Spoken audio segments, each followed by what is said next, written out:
The whistle of a distant train cuts through the frozen night, and somewhere along the tracks, a man with nothing but a torn coat and a tin can prepares for the kind of cold that kills. Tonight's story is not about luxury or comfort. It is about survival. How hobos wandering the railroads of America endured the deadliest cold nights when even fire seemed too far away to reach. Welcome back, my friends. Tonight, let us step into the forgotten world of the hobos, men and women who lived with no home but the rails, no safety but their wits, and no promise of tomorrow but the hope of a little warmth. During the freezing nights of the Great Depression and beyond, countless drifters faced the brutal reality of sleeping outdoors, clinging to freight trains and trying to outwit a cold that seemed determined to claim them. So, fluff your pillow, dim the light, and imagine yourself back in those days, walking the icy tracks with only the glow of a campfire in the distance. Together, let's uncover how hobos survived the deadliest cold nights on the rails. The night always began with a choice: where to bed down. For a hobo, the train itself was both friend and enemy. The steel cars that carried goods across the continent could mean shelter, but also danger.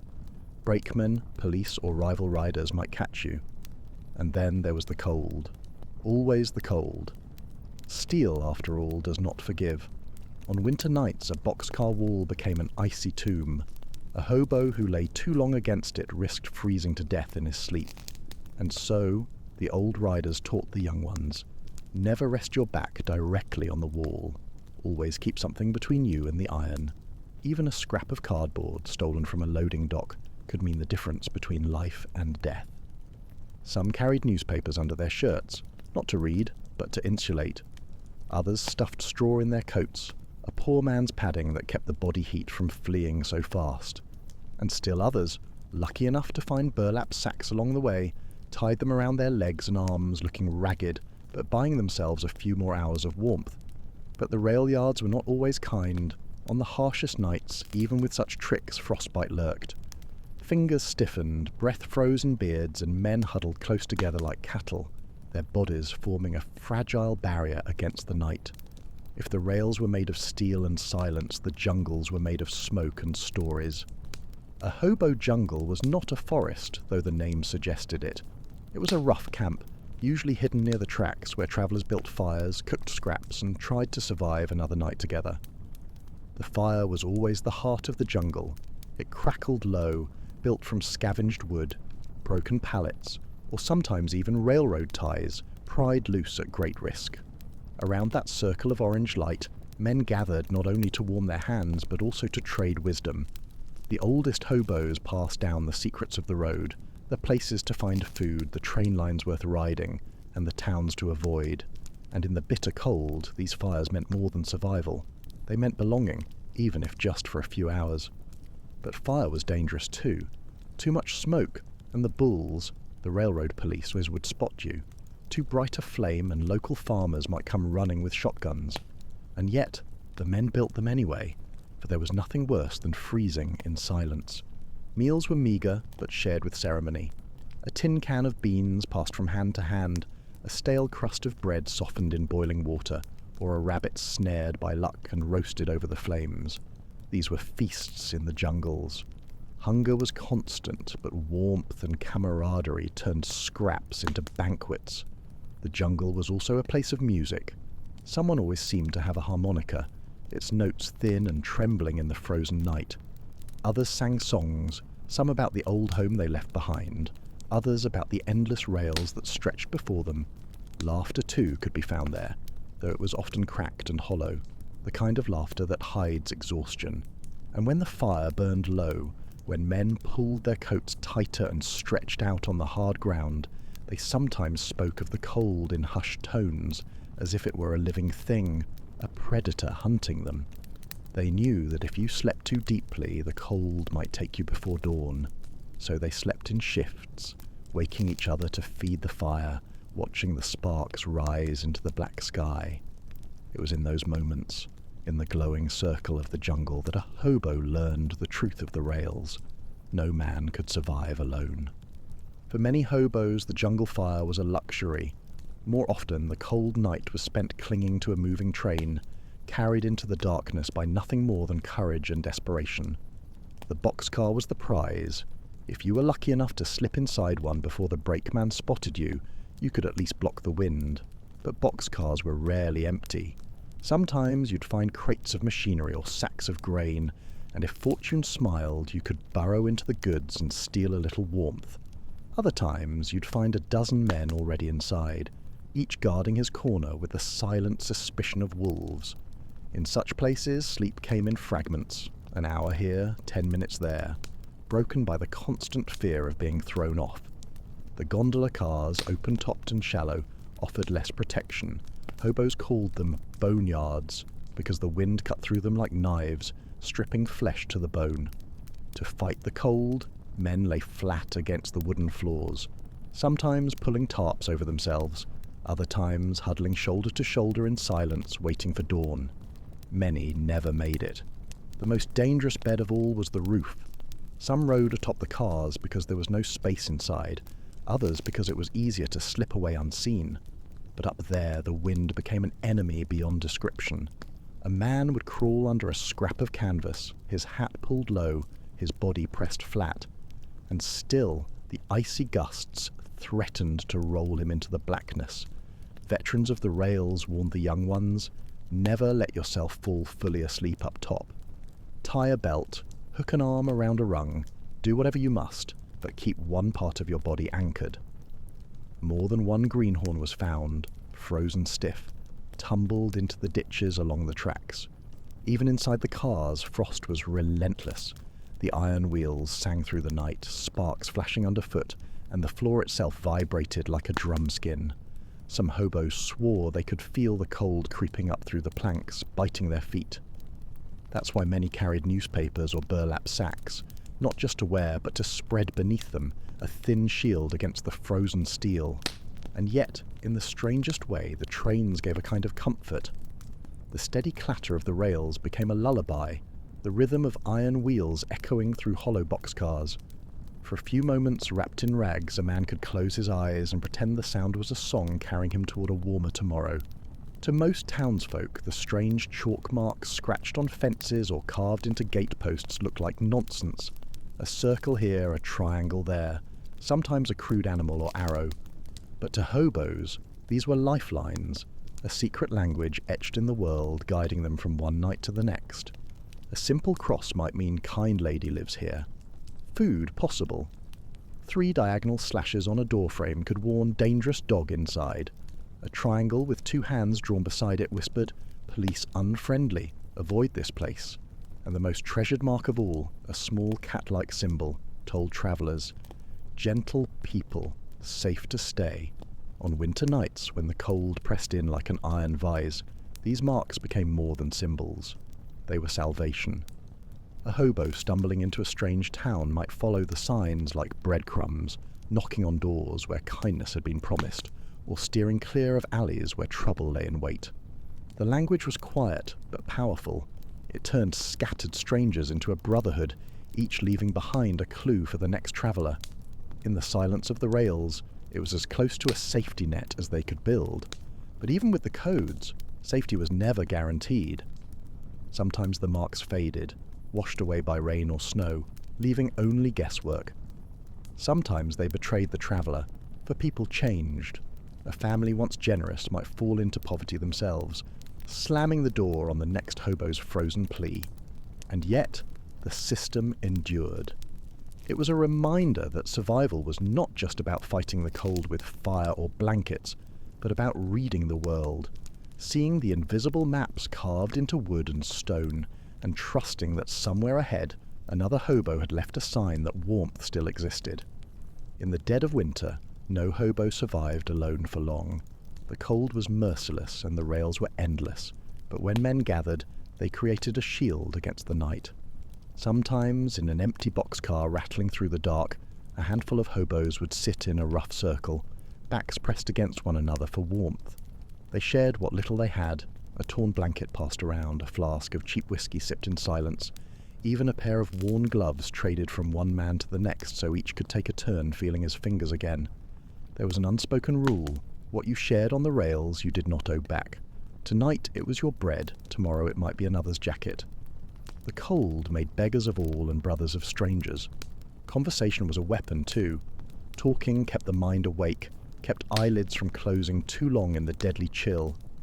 Men told stories of farms they once owned, families left behind, or towns they hoped to reach.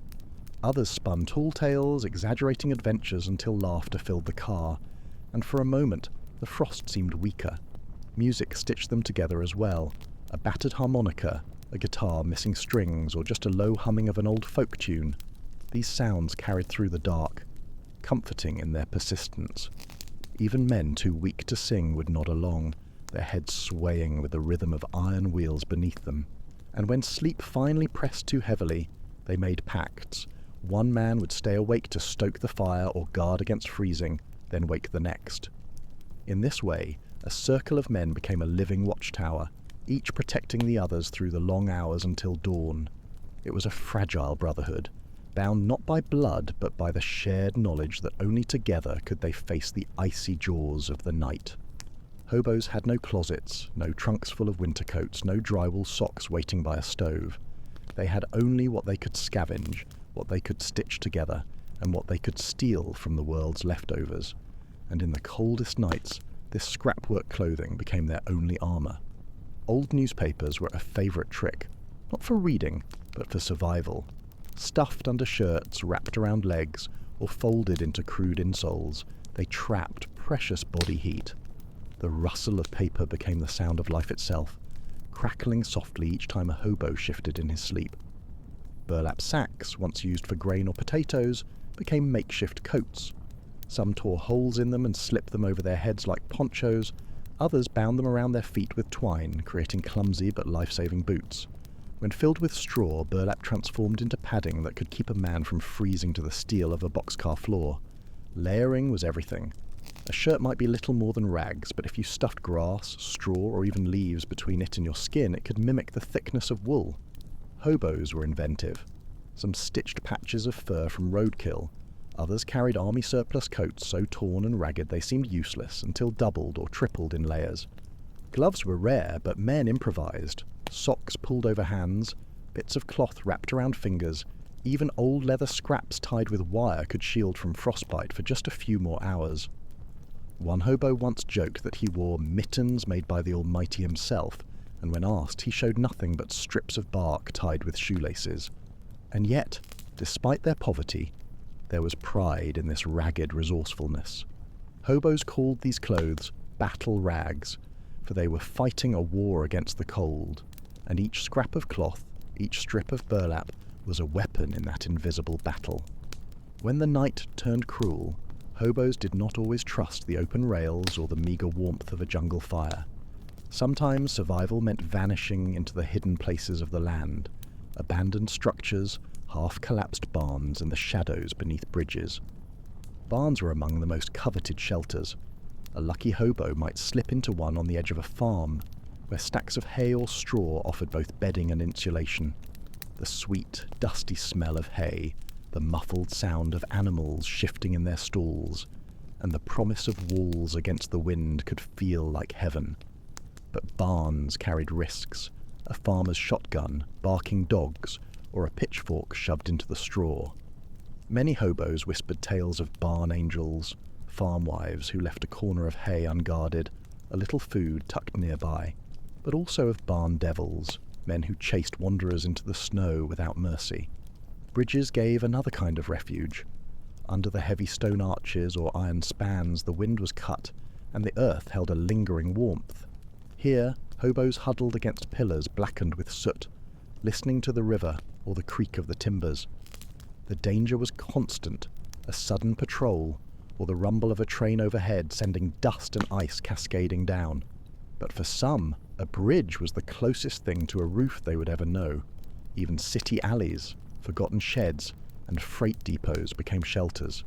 In towns, hobos sometimes crawled into coal bins, their bodies coated black but kept alive by the faint heat of the fuel. Others found old ovens in brick factories, long since gone cold, but still offering walls against the wind.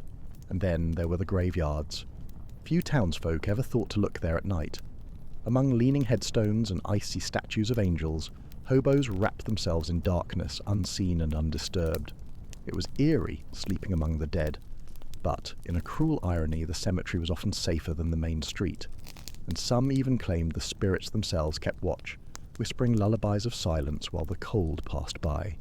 Every structure, every hollow, every forgotten corner of the world could become a hobo's shelter, and when morning came, they left no trace but footprints in the frost, vanishing back into the rails.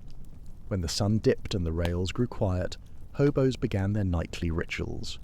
For men who had nothing, habit itself became a shield, a way to push back against the chaos of hunger, cold, and endless travel. The first ritual was always the shoes. Before lying down, a hobo tapped his boots, shook them, even stuffed them under his coat if he had to. The cold nights lured rats and other creatures, and more than one unlucky soul had woken with a mouse or snake curled inside his only pair of shoes. Losing them meant frostbite, and frostbite meant the end. So hobos learned, guard the feet, or you guard nothing at all. Next came the bed check. No matter how tired, they never lay down without testing the ground. Was it damp? Would it flood if rain or snow came in the night? Could a farmer, a policeman, or another hobo stumble on them easily? Some men had a knack for finding the perfect hollow, a patch of dry leaves beneath a pine, or a dip in the earth shielded from the wind. Others trusted instinct, claiming they could smell a safe spot the way sailors smelled a storm. Then came the talismans. Hobos were not superstitious by choice, the rails made them so. A bent nail carried in a pocket, a rabbit's foot tied to a belt, even a pebble picked from a far-off track. These became charms against the cold. Some men whispered small prayers before sleep, asking the Almighty for one more dawn. Others muttered chants or half-remembered songs from childhood, as if the sound itself might scare away death. Fire, if it could be risked, had its own rituals. The flame had to be fed with care, a single spark of paper, then twigs, then scraps of wood. Men sat in silence, watching it rise as though it were a sacred rite, and when they banked it low to avoid detection, they often left one man to tend it, circling watch shifts like monks keeping vigil. And perhaps the strangest ritual of all, talking into the dark. Many hobos claimed that if you spoke aloud before sleep, telling the night what you hoped to dream, or calling out to lost friends, the cold would leave you be. Whether it was magic or just the comfort of hearing one's own voice, it worked often enough to become tradition. So, through superstition and routine, through habits that balanced between reason and faith, hobos carved a fragile barrier between themselves and the icy void. And somehow, night after night, many of them lived to see another dawn. Though each hobo walked the tracks as an individual, survival in the cold wove them into something larger, a loose, invisible brotherhood that stretched from one coast to the other.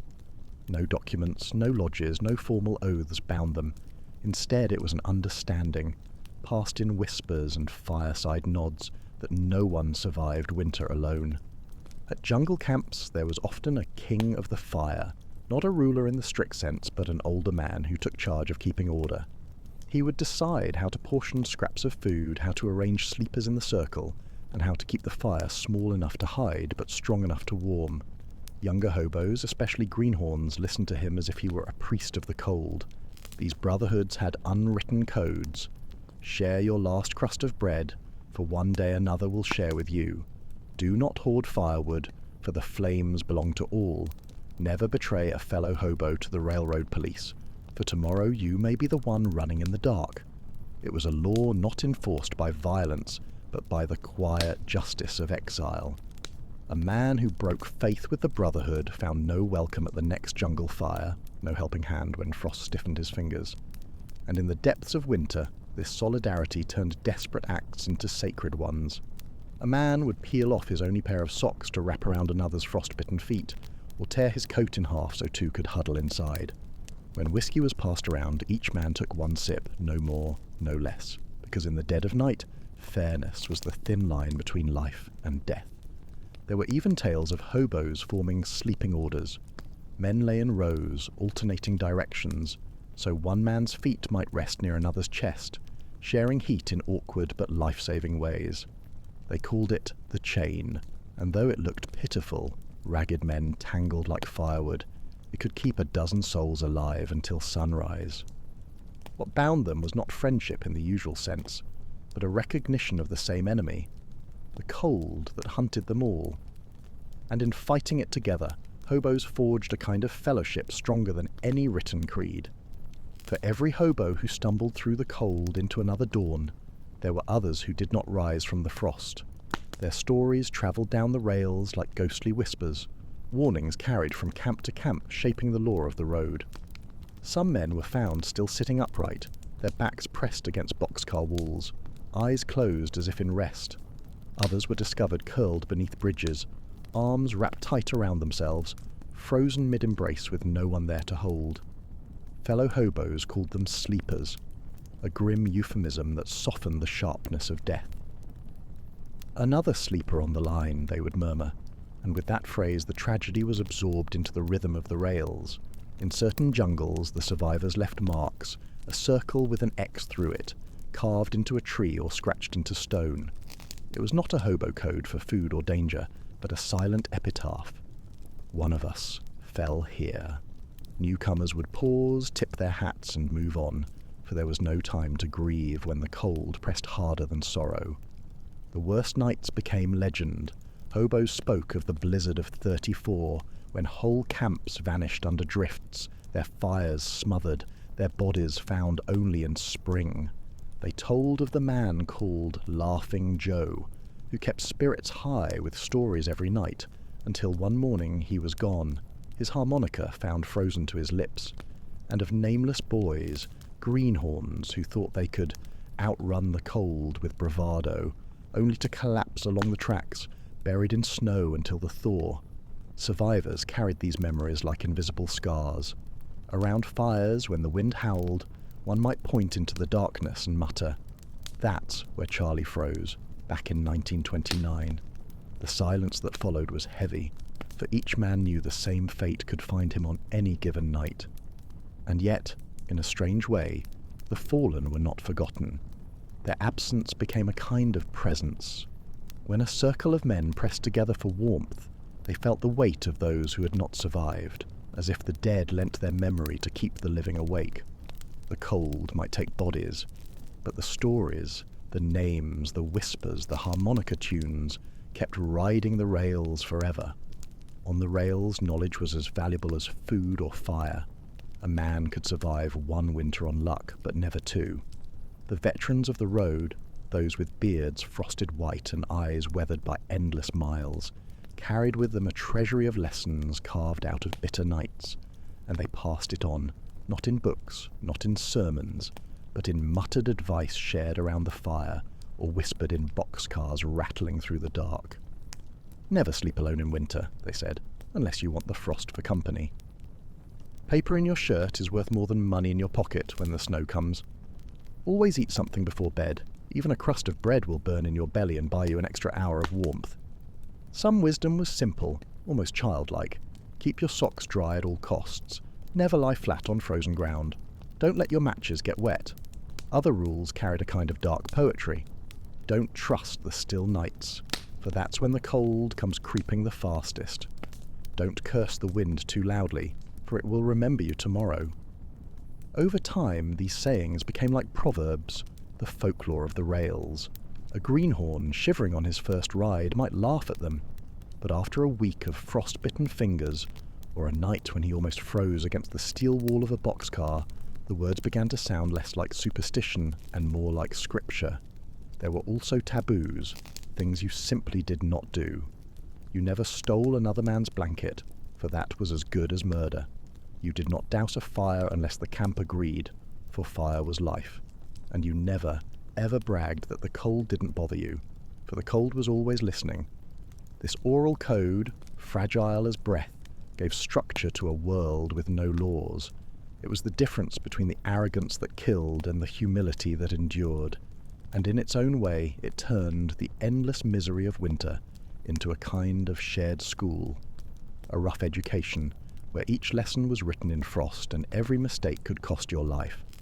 For the wandering hobo, warmth was not a given, it was hunted, sniffed out, stolen from the world in scraps and fragments.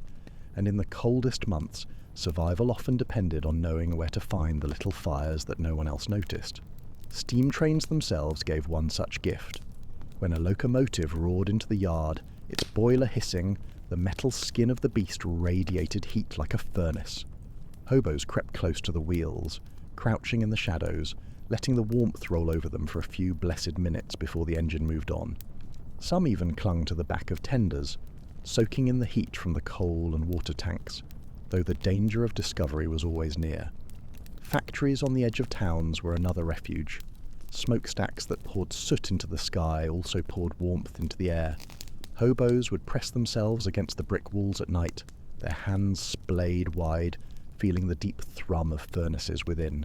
Sometimes they sneaked into loading bays where vents leaked hot breath that fogged in the winter night. And then there were the city dumps, grotesque places by day, but by night, strange havens. Piles of trash sometimes smouldered, giving off a low, smoky heat. Hobos called these garbage fires, half curse, half blessing. The air reeked, the smoke stung the eyes, but the warmth could be enough to save a life. Men sat among rusting cans and broken bottles, their shadows flickering in the glow of burning refuse, grateful even for that foul-smelling gift. Railroad yards, too, hid secret spots. Ash pits, where the engines dumped their spent coals, stayed warm long into the night. Hobos would bury their hands in the grey dust, feeling tiny embers that still smouldered beneath. Some even lay down across the cooling piles, using them as crude mattresses against the frost. Even the animals gave warmth. In barns or sheds, hobos pressed themselves against the sides of horses or cattle, borrowing body heat from creatures that didn't ask questions. The rhythmic breath of the animals, the solid thump of their hearts, was sometimes the only lullaby against the howling wind. To survive was to think like fire, to seek out heat wherever it lived, even in the most unlikely corners of the world.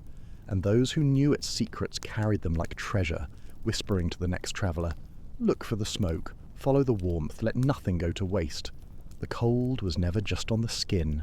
It crept into the mind, into the bones of thought itself, until a man could not tell where the frost ended, and his own fears began. On the longest nights, hobos spoke of a strange drifting between waking and dreaming. Half asleep in a boxcar or under a bridge, they would feel the world dissolving, the rails stretching out into infinity. Some said they heard voices, the murmur of old friends long dead, calling them to lie down and rest. Others saw shapes in the darkness, flickering shadows that beckoned like warm fires just out of reach. One hobo told of waking in the snow, convinced he was back in his mother's kitchen, the smell of bread in the oven, her voice humming at the stove. When he stirred and opened his eyes, he found only frost on his beard and the endless white of the fields. He laughed bitterly, saying the cold gave him the sweetest dream, and then stole it away. The veterans knew these moments well. They called it the soft sleep, the final trick of the frost when the body grows numb, the pain ebbs, and a false warmth spreads through the chest. Men smiled in their last moments, convinced they were lying before a hearth. And so the old hobos warned the young ones, "If you feel too warm in the snow, fight it. Get up, walk, strike your arms against your sides. Don't trust the warmth. It's death dressed as comfort." There was also despair, deep and gnawing, that came with the endless nights. Some men muttered prayers until their voices cracked. Others cursed God, shouting into the blizzard. A few carved strange patterns into wood or stone, leaving behind symbols of their private battles. Spirals, crosses, faces scratched with trembling hands. And yet, in this madness, there was a strange resilience. Hobos told stories not only to others but to themselves, whispering long tales just to keep their minds anchored. Some recited poems they half remembered. Others counted the rhythm of train wheels in their heads like a lullaby. It was survival not of the body but of the spirit, keeping sanity alive while frost gnawed at the edges. In the end, the cold tested more than flesh. It tested memory, will, even the desire to wake in the morning. Those who endured spoke of it as a war fought within, a battle of ghosts and whispers, where winning meant simply opening your eyes to another dawn. When trains were too heavily guarded, or tracks too dangerous, hobos had no choice but to move on foot. And in winter, that meant miles of white silence, each step measured against exhaustion and frost. The veterans knew that you never walked alone in the snow if you could avoid it. 2 or 3 men together gave more than comfort. They gave rhythm. One set the pace, the others followed, their boots crunching in unison, the sound steady and almost musical. That rhythm kept the body moving when the mind begged to stop. They learned to read the snow like a map. Fresh powder meant easy prints, but also danger. A farmer or sheriff could follow the trail. Ice-crusted snow crunched too loudly, echoing like gunfire in the stillness. The safest path was often along the railbeds themselves, where cinders and gravel cut through the drifts. Some men even walked the ties, balancing carefully because the wood was drier and warmer than the frozen ground. Clothing was adjusted with precision. Jackets stayed open during the march, for sweat was the enemy. To sweat in winter was to die later, when wet fabric froze against the skin. Only when stopping did they button tight, trapping whatever heat remained. The hobos had a saying, "Keep cold while you move, keep warm when you stop." They watched their breath like a clock. If a man's breathing slowed or turned shallow, the others nudged him, made him talk, made him sing. Sometimes whole groups sang nonsense verses, old railroad songs, or half-invented chants, their voices carrying through the frozen air. Anything to keep lungs moving, blood stirring, spirits alive. At night they chose resting places with care. Not open fields where wind howled, not ditches where frost pooled like water, but clumps of trees, haystacks, or even the lee side of a barn. Tracks of their boots were brushed away with branches, so no one would stumble on their camp in the morning. The road itself was a battlefield of cold. Each mile was a negotiation. Spend too much strength and you froze when resting. Move too little, and the frost claimed your fingers. But in their slow, trudging marches, hobos turned walking into ritual, their footsteps a stubborn drumbeat against the silence of winter. For the hobo, food was never just sustenance. In winter, it was fire disguised as beans, bread, or stew, fuel to keep the body burning through the cold. A single hot meal could mean the difference between waking up stiff but alive or never waking at all. The simplest and most treasured dish was hobo stew.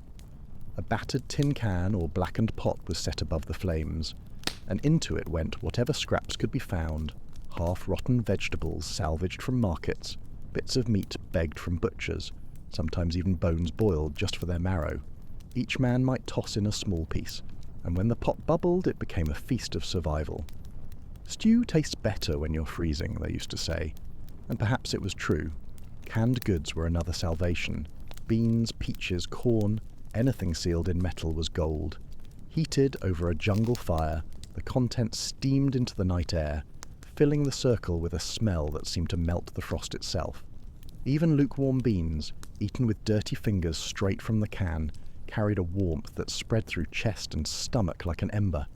When food was scarce, hobos turned inventive. Bread hardened to stone was softened in boiling water, becoming a crude soup. Potatoes were buried in coals, roasted until skins cracked open, hissing steam into the frozen night. And sometimes the trick was not to eat more, but to eat wisely. A small bite before sleep kept the body working, burning heat slowly through the night. They also had strange little tricks, passed down like folklore. Some chewed hot peppers to spark warmth, others swore by swallowing raw onions, saying it lit the blood on fire. Coffee, if they could beg or steal it, was treated as medicine. A bitter, black potion that kept the heart racing against the cold. And when there was nothing at all, some hobos tricked their own bodies. They filled bellies with warm water, heated carefully in cans, fooling the stomach into feeling fed. It wasn't nourishment, but it brought a few hours of warmth, enough to see the dawn. In these meals, humble and desperate, there was more than food. There was the taste of hope, the promise that even in the cruelest frost, a little fire could live inside the body, carried forward one spoonful at a time. When the fire burned low and the wind clawed at every gap in their rags, hobos fought back not only with blankets and food, but with sound. For silence in the cold was dangerous. Silence lulled men into stillness, into sleep, into the arms of frost. But voices, music, and stories kept the spirit awake. The harmonica was the hobo's orchestra. Small enough to carry in a pocket, tough enough to survive endless miles, it could fill a whole jungle camp with its trembling notes. Some played fast and ragged tunes, the kind that made frozen feet tap despite the cold. Others drew out long, mournful hymns that seemed to echo the loneliness of the rails themselves. The harmonica's breath was a reminder. As long as music played, someone was alive to play it. Stories carried their own heat. Around the fire, men traded tales like currency. Some told of rich days before the Depression, painting pictures of farms, shops, and families left behind. Others spun outrageous yarns, claiming they'd once dined with mayors or outsmarted railroad detectives in grand escapes. Laughter came easily then, even if it was cracked and hollow, for laughter kept blood moving as surely as any stew. There were rituals too, half serious, half comic. In some jungles, a man would stand and preach in the style of a street-corner preacher, not of religion but of the road. Brothers, keep your socks dry and your matches drier. The crowd answered with mock amens and groans of approval, grinning through the frost. Singing became its own kind of magic. Old folk songs, railroad ballads, hymns remembered from childhood churches. All of these rang out in the night, weaving men together like threads in a frayed but unbroken cloth. Sometimes whole camps joined in one song, voices rough and uneven but strangely powerful, rising above the winter wind. And perhaps most moving of all were the quiet moments, when one voice hummed softly while the rest lay half asleep, listening. In those fragile notes, a hobo could forget the ache in his bones, the numbness in his hands, and drift into a lighter kind of sleep, guarded by the sound of fellowship. In this way, music and stories became more than entertainment. They were warmth itself, invisible fires that no frost could ever truly extinguish. When the cold cut too deep and the night grew merciless, hobos risked everything to slip into places not meant for them. In those moments, survival outweighed pride, and even danger seemed softer than frostbite. Passenger trains were the boldest gamble. Unlike boxcars filled with freight, these rolling palaces carried heat, steam radiators, cushioned seats, even the soft murmur of lamps glowing against frosted windows. A hobo who managed to sneak into one of the lower-class cars might steal an hour of warmth, curled into a corner with his cap pulled low. But discovery meant a brutal beating from conductors, or worse, being thrown out into the night while the train still ran. Yet many tried, for one stolen hour of warmth could stretch into another day of life. Cheap hotels and flop houses offered another temptation. In the poorest districts of towns, buildings leaned together like drunks, their doors lit with weak bulbs and signs promising beds for a dime. Hobos sometimes slipped inside, not always to buy a bed, but to stand in the lobby long enough to thaw fingers and toes. If caught, they were cast back into the street. If lucky, they might trade a chore, sweeping floors, chopping wood, for the mercy of a cot. And then there were the churches. Silent after dark, their stained glass windows glowing faintly in moonlight, they drew hobos like moths. Some pried open cellar doors, others slipped into vestibules or tucked themselves into pews. Inside, the air was still cold, but walls blocked the wind, and in that hush men whispered prayers they had long forgotten. Clergy sometimes found them by morning, and some threw them out, while others laid blankets over their sleeping shoulders. In the coldest towns, a church pew could feel like the arms of heaven itself. Warehouses, waiting rooms, even empty box offices at train depots all became shelters in desperate times. Hobos moved like shadows sliding into corners, hiding behind stacks of crates, resting just long enough to gather strength. Always the risk of discovery, always the fear of boots and fists, but always the same calculation. A beating was better than freezing to death. These trespasses were not about theft, but about survival. A place to sit without the wind cutting through, a corner where the frost couldn't reach. And so, the hobos lived in the cracks of society, slipping into warmth for moments at a time, ghosts haunting places meant for others, before the rails called them back out into the cold. Winter never lasted forever, though for the hobos it often felt endless. And when the first signs of spring crept into the world, it was like waking from a long fever dream. Snow melted along the tracks, dripping from iron rails in thin silver streams. The frozen earth softened, and the first shoots of grass pushed stubbornly through. For hobos, these small changes were miracles. It meant they could sleep without fearing the frost as much, that fires burned brighter with fresh wood, that food grew easier to find as farms and towns stirred back to life. But spring also brought haunting reminders of what the cold had taken. As drifts receded, they revealed what winter had hidden, a boot sticking out from the snow near the embankment, a crumpled shape beneath a bridge that the thaw uncovered. Survivors paused, caps pulled low, whispering the old phrase, "Another sleeper on the line." The thaw gave life, but it also exposed death. For many hobos, spring carried a bittersweet taste. On one hand, it was freedom again, nights that could be endured without endless layers of paper and burlap, days where the sun actually warmed the skin instead of mocking it. On the other, it was a season of ghosts, when the railroads became graveyards marked not by headstones, but by memories of those who never reached the thaw. Yet, as the grass grew and rivers ran clear again, life returned to the jungles. Fires grew taller, harmonicas played louder, and laughter carried more easily into the night. Hobos spoke of summer plans, of new towns to reach, of maybe even steady work on farms. Some dreamed of leaving the rails altogether, convinced that after surviving the coldest winter, a new life waited for them in the warmth. Spring did not erase the frost, it only made its scars visible. But for those who had endured, it was proof that survival was possible, that even in the cruelest nights, some fires never went out. Around the fires of spring and summer, when the nights were gentler and the rails easier, hobos told stories of the winters they had survived. Some were simple recollections of near frostbitten fingers, of nights spent clinging to steel floors, of the one time they found a barn full of hay and slept like kings. But over time, these tales grew, stretched, and hardened into legend. Every jungle camp had its heroes of the cold. There was the tale of Iron Toes Billy, who lost both boots in a river crossing and walked barefoot through snow for 3 nights, surviving only by wrapping his feet in rags of burlap. There was Minnesota Jack, who claimed he once rode an entire blizzard on the roof of a freight car, singing into the storm until the dawn broke. Some swore he froze to death years later, still with a grin on his face. Others told of whole camps of hobos who endured storms by sheer will. One story spoke of a dozen men huddled inside an abandoned water tower, burning splinters of wood from the structure itself, rationing the flames so carefully that every man emerged alive in the spring.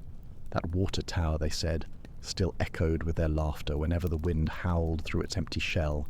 These legends were more than entertainment. They were lessons disguised as myth. Each exaggerated tale carried a seed of wisdom. Never ride without layers. Always share the fire. Never let pride make you underestimate the cold. Greenhorns, listening wide-eyed, absorbed the rules not as dull instructions but as living stories, flavored with courage and humor. And the older hobos, the ones with hair silvered by frost and miles, smiled knowingly. They had seen enough winters to know the truth. Every man who survived became part of the legend, whether his name was remembered or not. The rails carried their ghosts, their songs, and their warnings forward, ensuring that the brotherhood of the cold would never vanish entirely. For the hobo, winter was never just a season. It was a trial, a crucible where the weak were broken and the strong were reshaped. The cold stripped away illusions, leaving only hunger, fire, fellowship, and the iron will to live. Some remembered it as torment, a nightmare of frozen nights and endless wandering. Others strangely spoke of it with pride. To endure a winter on the rails was to carry a mark invisible but unshakable. Proof that you had faced the worst the world could throw and walked away alive. The rails themselves seemed to remember. The steel still bore the echo of footsteps, the faint whisper of harmonicas lost to the wind. The ashes of countless fires burned in the jungles, and when spring came, the hobos who had survived stood taller, not because they had conquered the cold, but because they had endured it. In this way, the frost became more than an enemy. It became a teacher. It taught humility, patience, generosity, and the truth that no man could survive without another's hand nearby. The cold was merciless, yes, but it also carved out a strange kind of brotherhood, forged in snow and silence. Imagine then the hobo at the close of winter. His boots are worn, his coat patched beyond recognition, his face lined with nights of frost and hunger. And yet, as he sits by a fire staring into the flames, there is peace in his eyes. For he knows what few men ever truly learn, that warmth is not only in fire or food, but in voices carried through the night, in laughter shared among strangers, in the stubborn will to greet the dawn one more time. The jungles may be gone, the rails quieter now, but the lessons remain. Survival was not built from strength alone, but from scraps of kindness, fragments of hope, and the courage to endure the coldest nights. So, as you drift to sleep tonight, think of those wanderers who face the frost with nothing but rags, fire, and each other. And perhaps, in their story, you'll find a little warmth of your own, enough to carry you into dreams safe and steady until morning. Imagine this. You've lost your job, your savings are gone, and the very house you lived in has been taken by the bank. All you have left are the clothes on your back and an old pair of shoes worn so thin they barely cling to your feet. No money, no home, no future, only the endless sound of train whistles cutting through the night. This was the reality for thousands of men and women during the Great Depression, who took to the rails and became known as hobos. Tonight, we'll follow their lives, their tricks for survival, and the strange codes they carved into the American landscape. Hello, my friends, and welcome back to another sleepy journey through history. Before we begin, tell me in the comments, where are you watching from tonight, and what time is it where you are? I always love seeing the different cities and time zones joining us on these cozy adventures. When the stock market collapsed in 1929, it wasn't just a Wall Street tragedy, it was the collapse of ordinary lives. Families who once owned neat little homes with porches and gardens suddenly found themselves out on the street. Men who had been clerks, factory workers and farm hands woke up one morning with no work to go to and no money to feed their families. Many drifted from town to town, searching for a job that no longer existed. Some tried to stay with relatives, others begged on street corners. But there were those who chose, or were forced, to step onto the iron rails of America's railroads, hoping that by moving constantly, they might stumble upon a chance at survival. These wanderers called themselves hobos, and they became both a symbol of desperation and of resilience. A hobo might carry nothing more than a small cloth bundle tied to a stick, inside perhaps a spare shirt, a tin cup, and a piece of bread saved from yesterday. Shoes were patched with cardboard, jackets were ragged, and hunger was a constant companion. And yet, for all their poverty, hobos created a world of their own, a hidden network of camps, a code of signs scratched on fences and walls, and a shared culture of survival without a single dollar in their pockets. If you had followed the railroads during the Great Depression, you would have discovered strange little clearings in the woods or along riverbanks, not marked on any map, but alive with human voices and the flicker of firelight. These were the hobo jungles, temporary camps built by the homeless wanderers who travelled the rails. A hobo jungle was never fancy. Imagine a circle of small fires, each fire ringed with old coffee cans or dented tin pots. Around them sat men in tattered coats, smoking rolled-up scraps of tobacco paper, or just warming their hands against the flames. A few women and children were there too, though most hobos were men, fathers who had left their families behind, or young boys barely 16 who thought hopping a freight train might lead to work. Food was scarce, but what little there was often became communal. If one man had managed to get a heel of bread and another had scavenged a half-rotten potato from a market, they would toss it all into a single pot and call it hobo stew. It wasn't delicious, but when your stomach had been empty for 2 days, the smell of anything cooking was almost heavenly. There was also an unspoken code of behavior. Hobos didn't have money, but they had rules. You were expected to share, to respect others in the camp, and never to betray the trust of the group.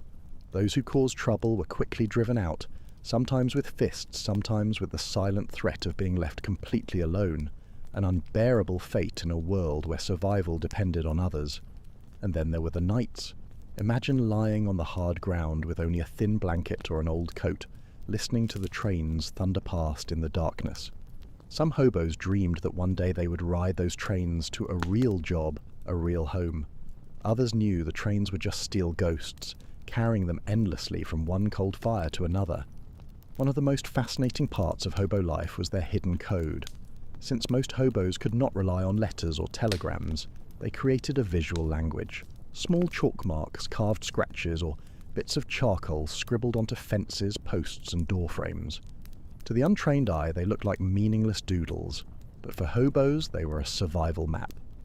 A simple circle with 2 lines might mean kind woman lives here, ask for food. An X with a slash through it could mean dangerous dog or sheriff nearby. A triangle meant safe place to sleep in the barn, while the outline of a cat symbolized friendly household. Sometimes even the tiniest arrow could point to a hidden water pump or a back door that was safer than knocking on the front. Imagine stumbling into a new town after days of hunger, your shoes nearly falling apart. You pass by a weathered fence post and notice a faint chalk mark, a circle with a smiling face drawn inside. Relief washes over you, because it means someone in the house ahead is likely to give you a sandwich or a hot cup of coffee, no questions asked. These marks were a lifeline, whispered kindness passed along through symbols. But not all the signs were hopeful. Some warned of violence. 2 interlocking circles might mean police patrol here often. A diagonal slash across a square meant cruel people.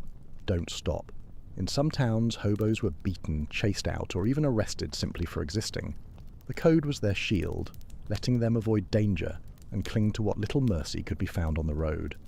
In a way, this secret graffiti was more than just survival. It was community. Every hobo who marked a fence was adding to a chain of knowledge, helping strangers they would never meet. And in the darkest years of the Depression, that chain of kindness was worth more than money itself. For most hobos, the railroad was both a blessing and a curse. It offered the only way to cross vast distances without a single dollar in your pocket, but it also carried danger at every turn. Imagine standing by the tracks in the cold dawn light, your breath rising like smoke while you wait for the thunder of a freight train. The ground begins to tremble, the steel wheels scream against the rails, and you know you have only a few seconds to decide, risk everything, or be left behind. With a burst of desperate courage, you sprint alongside the moving train, grab the metal ladder of a boxcar, and haul yourself up before your strength gives out. If you slip, you could lose a hand, a foot, or your life. Once inside, the boxcar is no paradise. The floor is rough wood, littered with straw or old cargo. The air is cold, the walls echo with every bump and screech of the wheels, and you are never truly safe. The railroad companies hired brutal guards known as bulls, railway police who patrolled the yards and cars. They carried clubs and didn't hesitate to beat or arrest trespassers. Some hobos would hide in coal cars, emerging blackened from head to toe, while others squeezed under passenger coaches, clinging to beams with nothing but empty space rushing beneath their feet. And yet, there was also a strange kind of freedom in riding the rails. From the doorway of a boxcar, you could watch America roll by, the wheat fields of Kansas, the dark forests of the Northwest, the glittering lights of a city you might never enter. The landscape was endless, and for a fleeting moment, so was possibility. Inside the car, you might share space with a dozen other hobos. Some were silent, staring at the floor, while others swapped stories, tales of jobs that might exist 2 states over, or rumors of a farm where a meal could be earned for a few hours of work. They sang songs, carved names into the wooden walls, and sometimes just listened to the steady rhythm of the rails, a lullaby of steel that carried them into uneasy sleep. Hobos didn't have money, but they became masters of resourcefulness. Every day was a puzzle. How to eat, how to stay warm, how to make it to tomorrow without collapsing. One of the most common strategies was dumpster diving, though of course they didn't call it that. Behind restaurants and groceries, hobos would search through wooden crates and barrels for scraps of food. A bruised apple, a loaf of bread gone stale, potato peelings that others had thrown away. All could be transformed into supper if boiled in a tin can over a fire. Another trick was knocking at back doors rather than front ones. At the front of a house you might get a scolding or even the police, but at the back door, the kitchen door, Housewives were more likely to slip you a sandwich, a cup of coffee, or leftovers wrapped in newspaper. Hobos often offered to do a small chore in return, chopping wood, sweeping a porch, or mending a fence. Even a few minutes of honest work could soften a stranger's heart. They also carried simple tools. A bent spoon was prized since it could serve as a knife, a ladle, even a hammer in desperate moments. Old cans became cooking pots. Newspapers doubled as blankets. Insulation stuffed into torn shoes or padding against the cold ground at night. Winter posed the greatest threat. Hobos would sometimes line their coats with rags or even dried grass to block the wind. In the coldest nights, several men might sleep pressed together like stacked logs sharing body heat. Others slept in abandoned barns, culverts under the tracks, or even in freshly dug graves, anywhere the wind couldn't reach. There was also the art of timing. Experienced hobos knew when to approach a town. Early morning was best, before the police began their patrols. They also knew where to look. Churches and train depots were good for handouts, while lumberyards and farms might trade food for labour. Some hobos even became entertainers, playing harmonica, telling jokes, or reciting poems in exchange for a hot meal.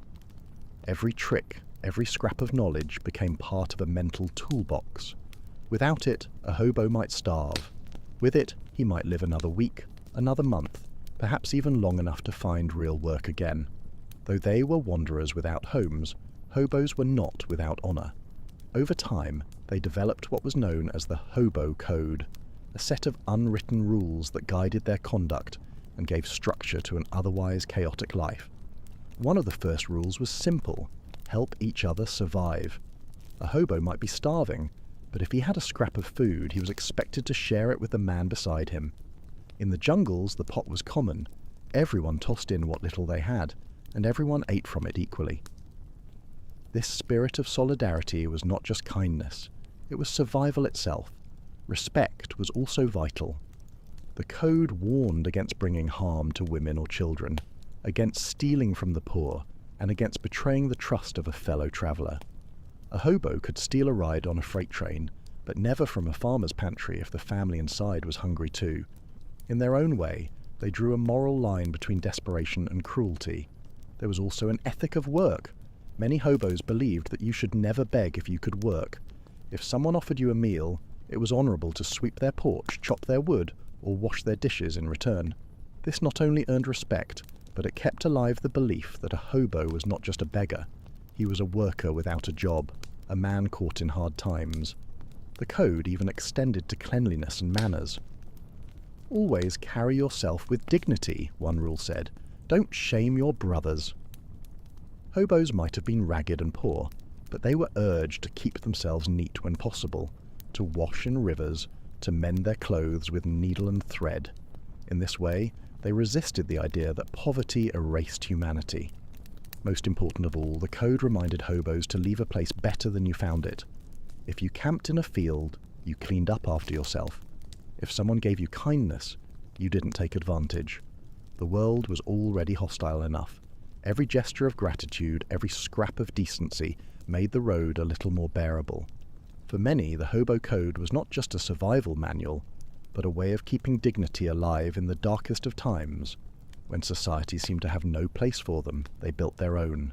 Behind every bundle tied to a stick, behind every man huddled in a boxcar, there was a story, different in detail, but always marked by loss. Some were boys barely 16 years old, sons of farmers whose land had been swallowed by dust storms and foreclosure.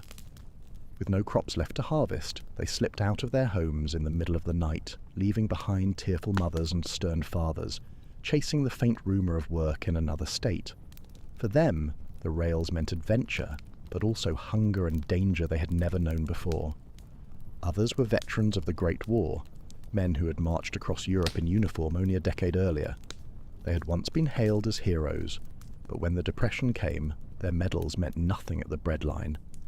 Many of them carried deep scars, some visible, others hidden in their minds, and the rails became both an escape and a prison. The steady rhythm of the wheels soothed them, even as the emptiness of their lives deepened.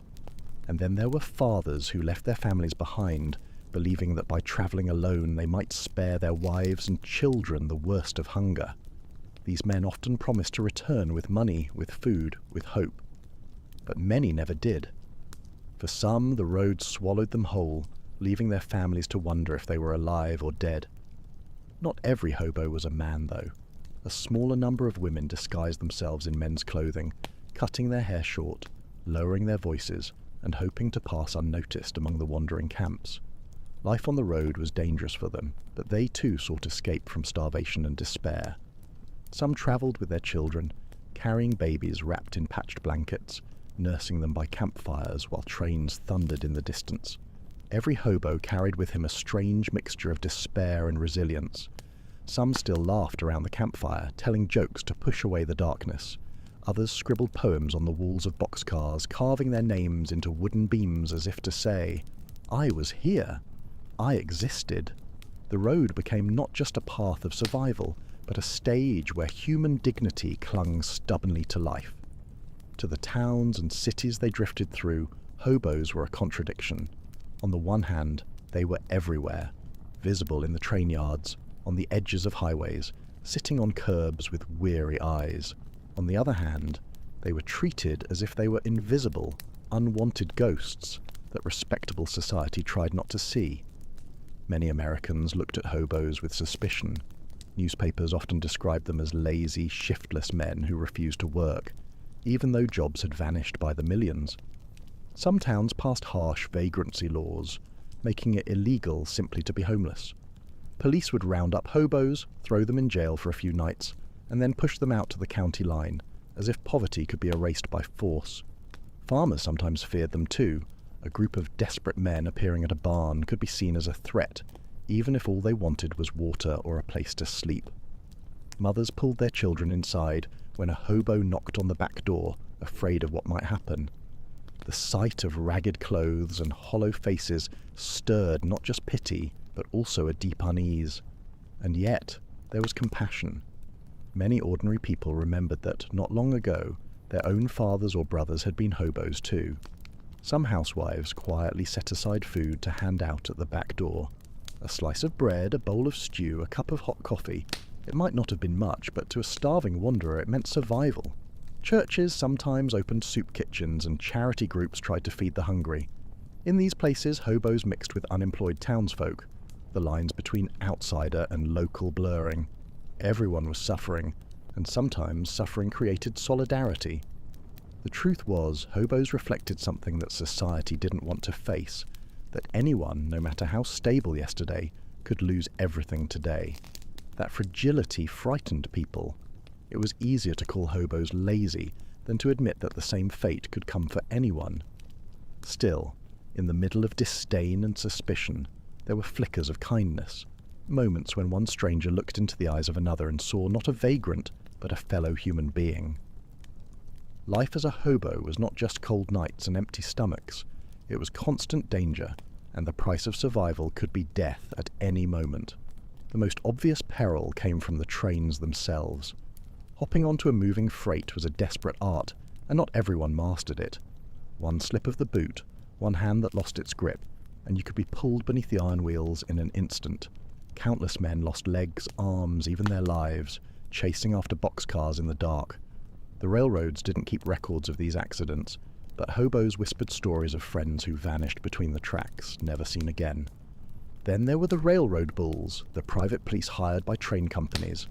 They patrolled the yards with clubs, pistols, and little patience for trespassers. To a bull, a hobo was not a human being, but a nuisance to be beaten, jailed, or driven off.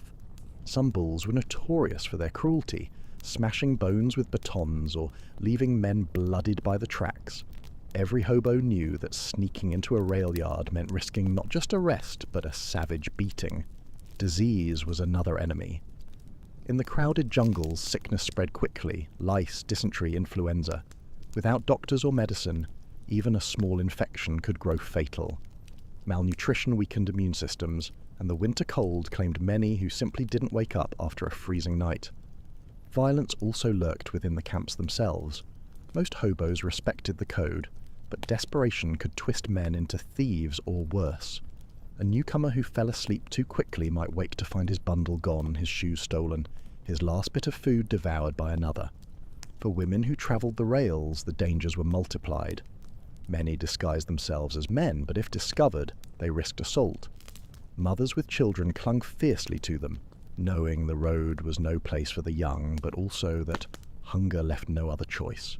And yet, for all these risks, thousands continued to ride the rails. Why? Because standing still often meant starving. To gamble with death on the track seemed better than waiting for hunger to finish its slow work in the shadows of an abandoned home. Even in the harshest winters and hungriest nights, hobos carried with them something no police, no hunger, no storm could take away: their voices. Out of the clang of the rails and the howl of the wind, they created a culture, fragile, fleeting, but unforgettable. Music was their constant companion. Many hobos carried harmonicas, cheap and small enough to fit in a pocket. Around the campfires of the jungles, one man would play a slow, mournful tune while others hummed along, letting the sound chase away loneliness. Guitars, battered and out of tune, appeared in some camps, their strings carrying folk ballads that told of lost love, hungry nights, and the dream of a job somewhere down the line. Songs like Big Rock Candy Mountain painted an almost magical picture of a hobo's paradise, a place where the hens laid soft-boiled eggs, where the sun always shone, and where there was never a shortage of tobacco or food. Everyone knew it was fantasy, but singing it gave hope. For a few minutes they could believe in a world where poverty was replaced by plenty. Hobos were also storytellers. Around the fire they spun tales of kind-hearted farmers, of terrifying bulls, of miraculous escapes when a boxcar door nearly slammed shut on a man's arm. Each story grew taller with every telling, but that didn't matter. What mattered was the laughter, the momentary escape from despair. Poetry, too, scratched itself into the wood of boxcars and the sides of bridges. Some wrote their names, others carved little verses. I was here, still alive, or looking for work in California. These words, left behind for strangers, were proof that even in misery people longed to be remembered. And above all, there was community. For every hobo who stole, there were 10 who shared. For every fistfight, there was a moment of harmony when strangers sang the same chorus, voices echoing against the night sky. This culture didn't erase the pain, but it gave it shape, turning suffering into something human, something that could be carried with pride.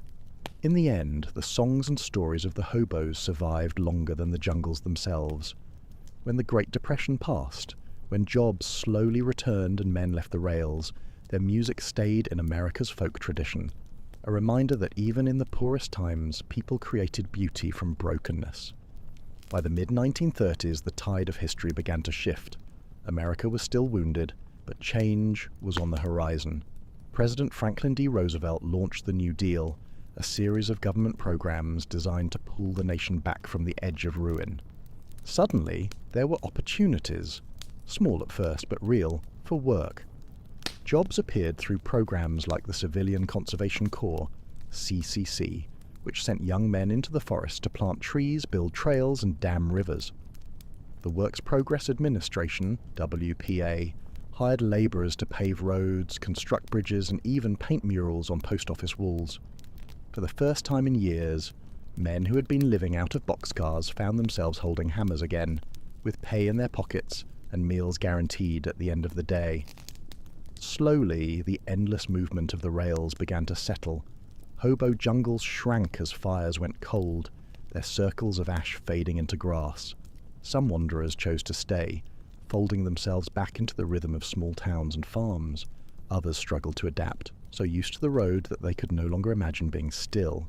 The image of the hobo, once everywhere, became less common. Newspapers now spoke more of jobs returning, of hope, of recovery. The country still bore scars, but for many families the nightmare of hunger began to loosen its grip. The desperate migrations that had carried men across thousands of miles slowly gave way to something like stability. And yet, even as the hobo jungles emptied, the memory lingered. The stories, the songs, the chalk marks on fences all remained as ghostly reminders of a time when survival meant sharing scraps by the fire, when thousands gambled with death just for the chance at another day. For some, the rails had been a cruel necessity. For others, they had become a way of life. And even after the Depression eased, the figure of the hobo never vanished completely from American memory. He lived on in folklore, in music, in the quiet knowledge that poverty and resilience walk hand in hand. When we look back at the hobos of the Great Depression, it's tempting to see only ragged coats, hollow eyes, and the misery of a nation brought to its knees. But their story is more than suffering. It is a story of endurance, of dignity, and of how even in the absence of money, people found ways to create community. The hobo's world reminds us that survival is rarely a solitary act. Around smoky fires in forgotten jungles, strangers became brothers. A loaf of bread was broken into a dozen pieces, and a pot of stew was stretched to feed all who were hungry. They proved that generosity can thrive even when wealth is gone, that sometimes the poorest carry the richest lessons. Their code, etched in chalk on fence posts and scratched into wood, was more than practical advice.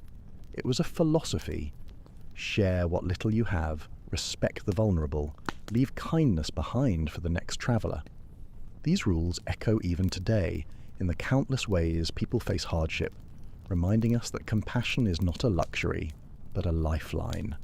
Culturally, the hobos left behind music and stories that became part of American folklore. Their songs about endless roads and imagined paradises still capture hearts, not because they describe perfect worlds, but because they reveal the dreams of men who had nothing. Those melodies remind us that hope can be sung even in hunger, and that laughter can rise even in despair.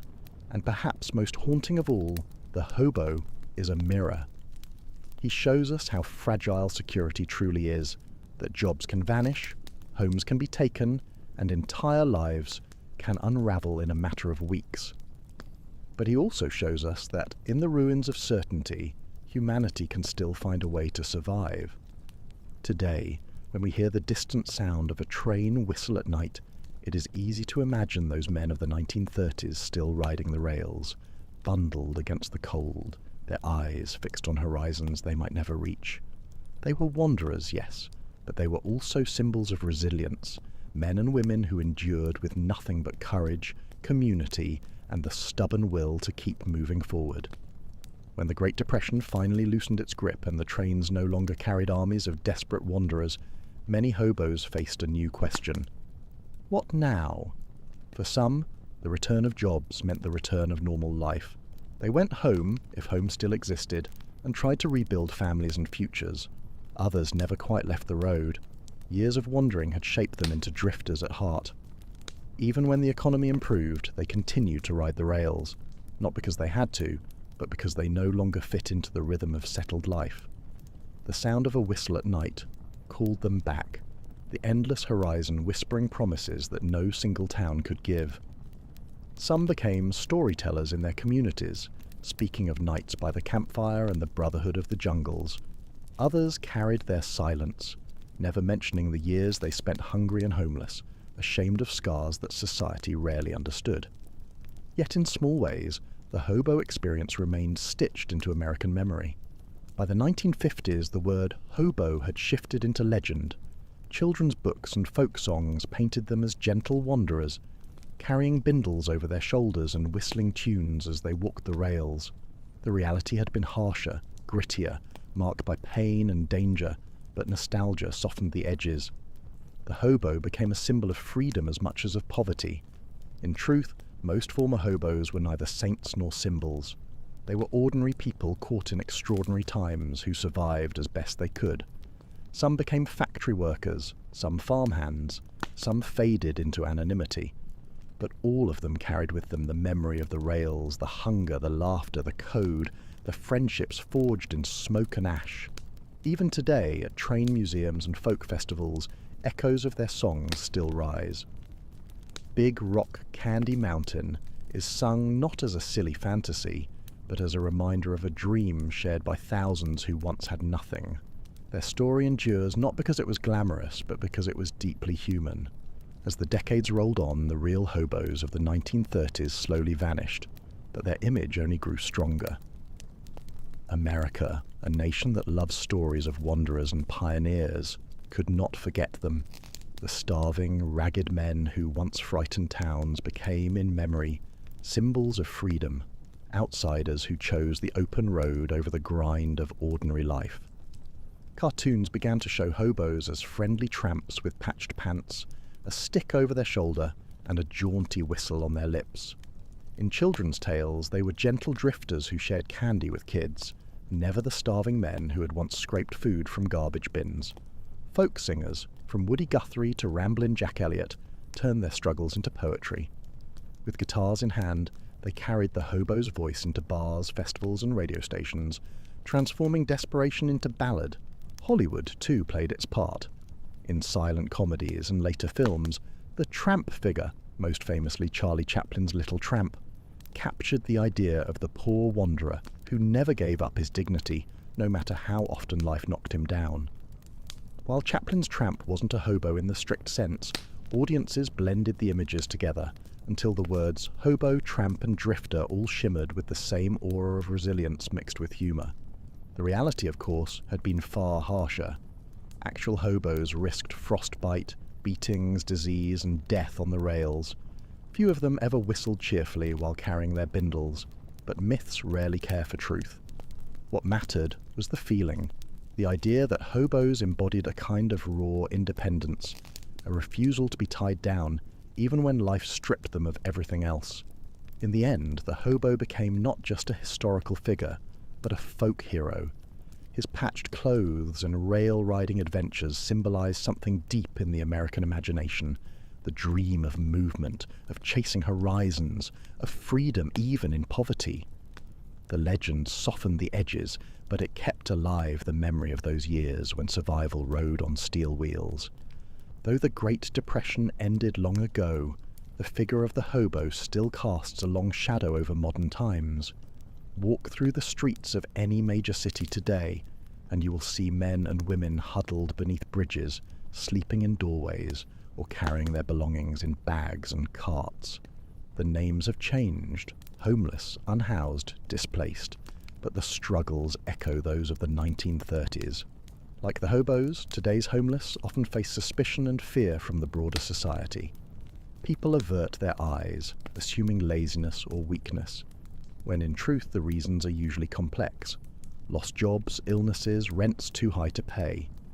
Just as in the Depression, losing everything can happen faster than most imagine. There are still jungles today, though they are called tent encampments, gathering on the edges of cities, along rivers, beneath highways. Fires still burn at night, food is still shared among strangers, and unwritten rules of community still hold people together in the absence of formal shelter. Where the hobos once used chalk and charcoal to leave warnings, today people rely on word of mouth, cell phones when they have them, or spray-painted signs. Yet there are differences. Modern society has shelters, food banks, social workers, though never enough for the need. And the trains, once the lifeline of the hobos, are no longer open roads to freedom. Riding the rails today is nearly impossible, with tighter security and harsher laws. The romance of the rails has given way to highways and underpasses. Still, the lesson remains. Just like the hobos, the homeless today remind us of the fragility of comfort, of how quickly stability can vanish. They also remind us of resilience, of how people carve out dignity in the harshest circumstances. The hobo story is not a relic of the past. It is a mirror still held up to the present. Picture this, a train at twilight, its steel wheels humming like a lullaby across the open plains. The sun sinks low, casting long shadows over the tracks, and for a moment you might imagine the silhouettes of men walking beside it, bindles over their shoulders, hats pulled low, eyes fixed on horizons they will never quite reach. The real hobos of the Great Depression are gone now. Their fires have gone cold, their chalk marks have faded from fences, and their boxcar songs have quieted into silence. Yet in the memory of America, they still ride. Every train whistle that echoes in the night carries a fragment of their story, of hunger, of hardship, of community, of endurance. They were not heroes in shining armour, nor villains in rags. They were simply human beings caught in a storm too large to fight, who found ways to keep moving forward with nothing but grit and hope. Their journey reminds us that history is not only about battles and presidents, it is also about ordinary people who carried extraordinary burdens, whose courage lay not in victory, but in survival. So tonight, as you close your eyes and drift towards sleep, let the rhythm of the rails carry you back to that time. Imagine the flicker of a hobo fire in the darkness, the low hum of a harmonica on the wind, and the whispered promise that even in the bleakest of times, people can still find warmth in each other's company. Because in the end, the hobos' greatest legacy was not their poverty, but their resilience, the quiet dignity of those who had nothing and yet left behind a story that still moves us today. Thank you, my friends, for joining me on this long journey through the lives of the hobos. If you're still with me, tell me in the comments, did the sound of the trains, the hobo code, or the campfire songs stay with you most tonight? Until next time, sleep well, dream deep, and remember, history is never truly boring, not when you listen for the voices it left behind. Good night. Hey guys, tonight we're heading back to the American frontier. Dust, heat, creaky wooden sidewalks, and more tumbleweeds than you can count. The year is somewhere in the 1870s.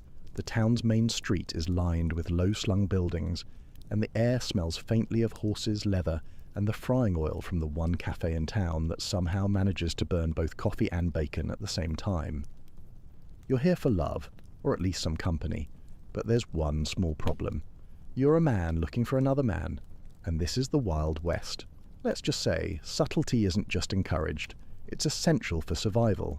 So, before you get comfortable, take a moment to like the video and subscribe, but only if you genuinely enjoy what I do here. I'm curious. Post your location and local time in the comments. Always fascinates me to see who's drifting off in Sydney and who's listening wide awake in Chicago at 3 a.m. Now, dim the lights, maybe turn on a fan for that soft background hum, and let's ease into tonight's journey together. The first thing you notice about your new home on the frontier is that everyone is looking at you.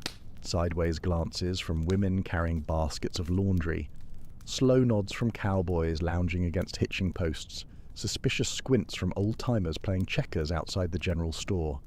Out here, a newcomer is either the most exciting thing to happen all month or a problem waiting to happen. And if you're carrying the secret you're carrying, you're already scanning faces for who might be a friend and who might be trouble. You walk down the dusty main street, boots thudding on the packed earth, hat pulled low to shade your eyes. The sun here doesn't just shine, it presses on you like a hot, heavy quilt. Every building seems to leak noise. Piano music from the saloon, the metallic clang of a blacksmith's hammer, children shouting in a mix of English, Spanish, and the occasional Lakota phrase. It's a place where cultures collide, where someone might be wearing a bowler hat, while speaking German to his neighbour in the same breath he uses to yell at his mule. Finding romance here, especially if your type is another man, isn't impossible, but it's like trying to water a cactus without anyone noticing. You've got a watering can. The looks are quick, the smile's small, and there's a whole vocabulary in the way someone adjusts their belt or tips their hat. Historians still argue whether these signals were intentional or just coincidence, but when you're the one taking the risk, you learn to read body language like scripture. You pass a pair of cowhands leaning against a corral fence, their boots scuffed from days of riding. One of them glances at you a second too long. Not enough to draw attention, but just enough that you file it away. Out here, a second glance can be the start of something, or the start of gossip that'll follow you faster than a hungry coyote. There's a strange intimacy to the West's public spaces. The saloon, for example, is the heart of the town, not because it serves the best drinks, it doesn't, but because it's where you can sit in the corner and watch everyone. It's a stage where the cowboys swagger, the miners complain, the gamblers smile too wide, and the women working upstairs drift down now and then like ghosts in lace. If you're clever, you'll notice the way two men will share a drink and laugh a little too close, their knees almost touching under the table. If you're even cleverer, you'll know when to look away so no one catches you noticing. Of course there's danger in every interaction. The Wild West is less yee-haw and more be careful or you'll get run out of town. Vigilante justice is alive and well, and it doesn't take much for a crowd to decide you don't belong. Newspapers might not print your name, but they'll say enough that everyone knows. And in small towns, everyone always knows. At night, when the dust settles and the last light fades over the horizon, you'll find yourself walking the quieter back streets, lanes lined with weathered fences, and the occasional stray chicken roosting where it shouldn't. This is when the air cools and the stars appear in a sheet so bright it almost hurts your eyes. It's the kind of sky that makes you think about possibility, and also reminds you how alone you are out here. If you're lucky, you'll have arranged a meeting, quick words in passing, a note slipped into your hand at the post office. You'll pick a spot outside of town, maybe near the creek where the cottonwoods grow thick enough to hide two silhouettes. There's a myth that the West was nothing but rough men and danger, but the truth is more complicated. There was gentleness too, a cowboy smoothing the mane of his horse, a rancher knitting a pair of socks on a winter night, a miner singing quietly to himself in a language no one else in camp understood. You learn to find those moments, to tuck them away like keepsakes in your mind, because sometimes those are all you get, and so you walk on, eyes open, steps steady. You know the risks, but you also know the reward, a touch, a word, a shared smile that tells you you're not alone in this vast, dusty expanse. The West may not be ready for you, but it's big enough that somewhere, maybe just over the next ridge, someone is. Cowboy courtship in the Wild West is a funny sort of thing. For starters, there's not a lot of candlelit dinners or love letters pressed in scented envelopes, unless you count eating beans straight from the pot under the stars and carving your initials into the handle of someone's branding iron. Out here, courtship is as much about surviving together as it is about falling in love. And when your interest happens to be in another man, the rules, unwritten as they are, get even trickier. You quickly learn that romance among cowboys is a game of patience and plausible deniability. You might share a blanket during a frigid prairie night, but no one talks about it in the morning. You might accidentally ride alongside the same man on every cattle drive, but that's just because you work well together. Historians still argue whether these habits were born out of necessity or quiet desire, but the people living it didn't need to debate. It was simply how things were done. A cowboy courtship often starts in the most ordinary of ways, tending to a sick horse together, mending the same stretch of fence, or splitting the last biscuit from the chuck wagon. There's a certain intimacy in working side by side for hours without speaking, letting the shared silence say more than words could. In a world where being too forward could get you into trouble, the art was in letting moments linger just long enough to be noticed, but not so long that anyone else noticed. Ranch work itself offered plenty of opportunities for subtle connection. You might help another cowboy lift a saddle, letting your hands brush, accidentally. You might volunteer for the night watch knowing he'd be there too, the two of you swapping stories in low voices while the herd shifted in the darkness. It's a kind of slow burn courtship, measured, cautious, but still charged with something warm beneath the surface. Out on the range, time stretches in a strange way. Days feel endless, but seasons pass in a blink.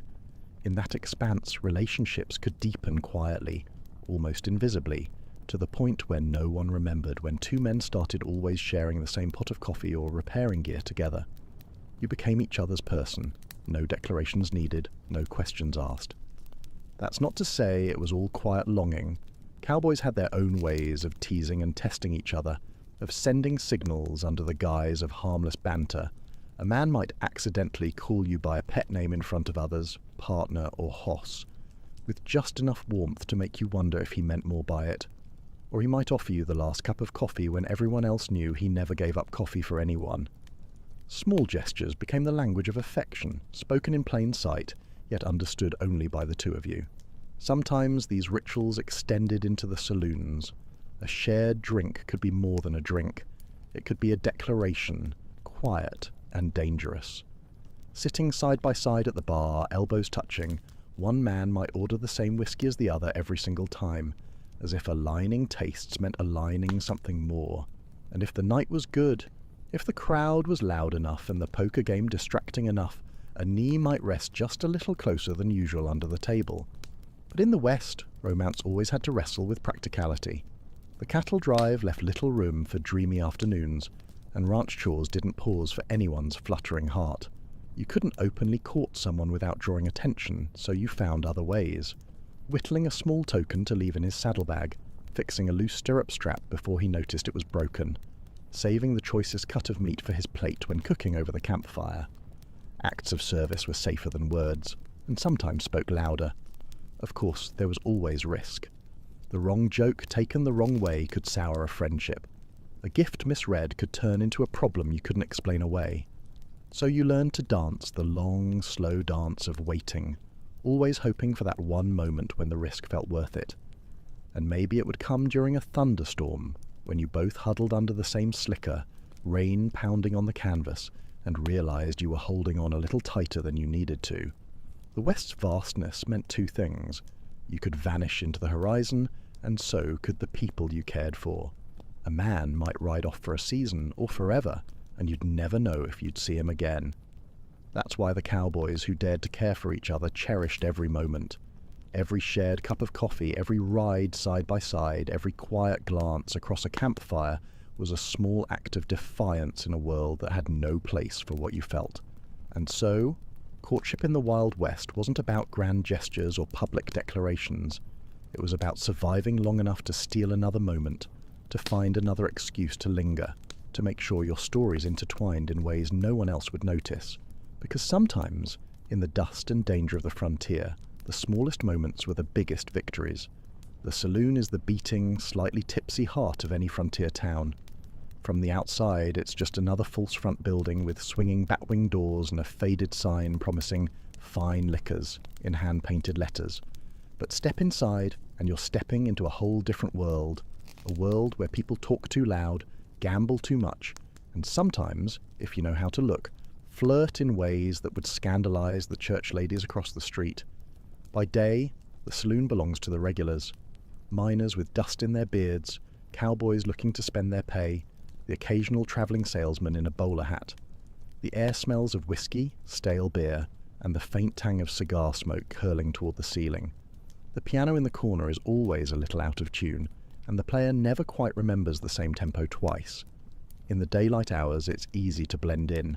You can nurse a drink and swap harmless stories, learning the lay of the land without anyone suspecting you're looking for something beyond a card game. But it's at night when the saloon takes on its double life. Once the sun dips behind the horizon and lanterns are lit, the place hums with a different energy. The music gets louder, the laughter looser, and the shadows in the corners seem to grow deeper, perfect for conversations that don't need an audience. Historians still argue whether saloons knowingly acted as safe meeting spots for queer men, or if it was just a happy accident of dim lighting and enough noise to cover a whisper. Either way, for men like you, the saloon could be a lifeline.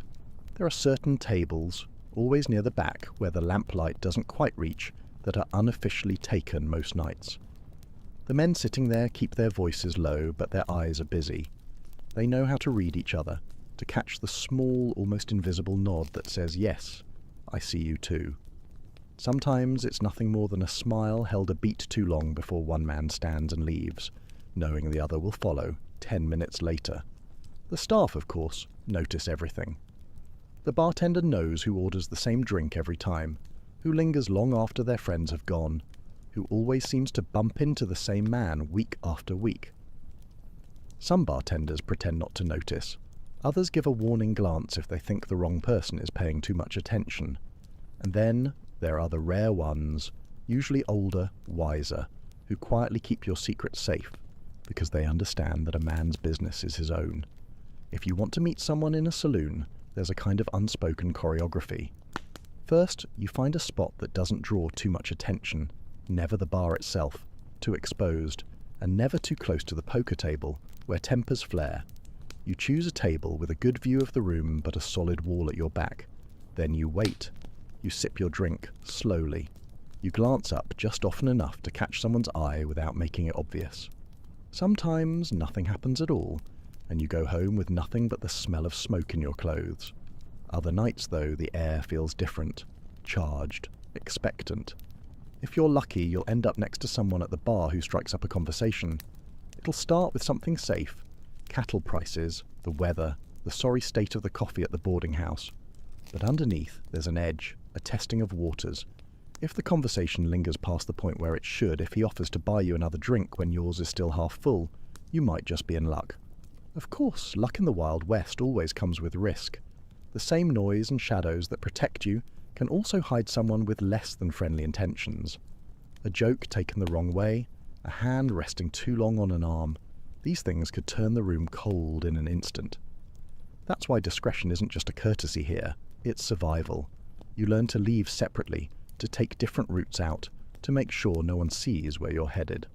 Yet for all its danger, the saloon offers something rare, a place where you can see and be seen, even if only for a moment.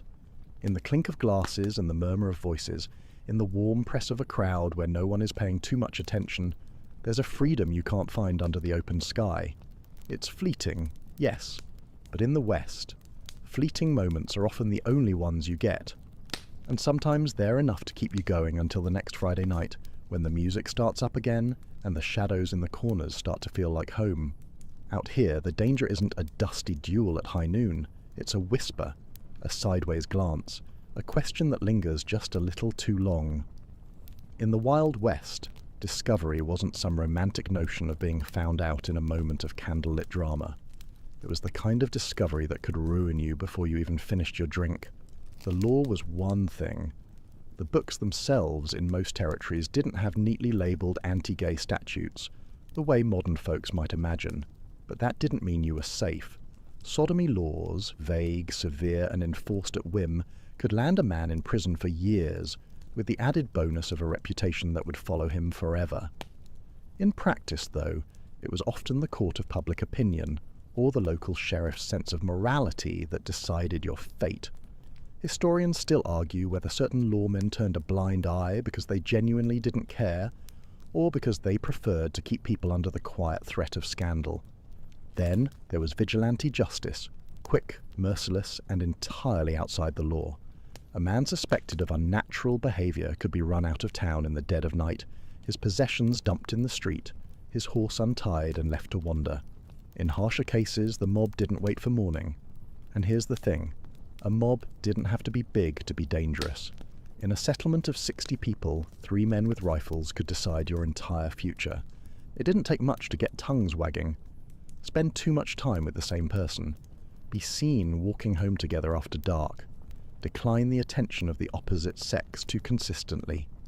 Sometimes even the wrong hobbies could paint a target on your back. A cowboy who liked to sew, a ranch hand who kept his beard too tidy. Small, harmless quirks in most places, but out here, they could be twisted into proof if someone had it in for you. The real trick was learning to live in plain sight. You didn't hide, you blended. You might keep your voice a little louder in the saloon so no one thought you were whispering secrets. You might join the poker game even if you hated cards, just to be one of the boys. You might tip your hat to the school teacher in public, even if you weren't courting her, just so people had a story they could believe. Some men took on what today we might call beards, relationships or even marriages with women who either didn't know or quietly didn't care. Others built elaborate cover stories, claiming a restless nature to explain why they never settled down, moving from job to job, town to town, before the rumour mill had time to warm up. The thing about gossip in the West is that it spread faster than a prairie fire, and it burned just as hot. One innuendo, one wrong joke overheard, and suddenly you'd notice people stepping aside when you walked into a store, conversations cutting off mid-sentence. Landlords could refuse you a room. Employers could find a reason to let you go. And unlike back east, there was no sympathetic city neighbourhood you could melt into, just miles of open land and another town where you'd have to start all over again. Even those rare connections you made had to be treated like a shared secret map.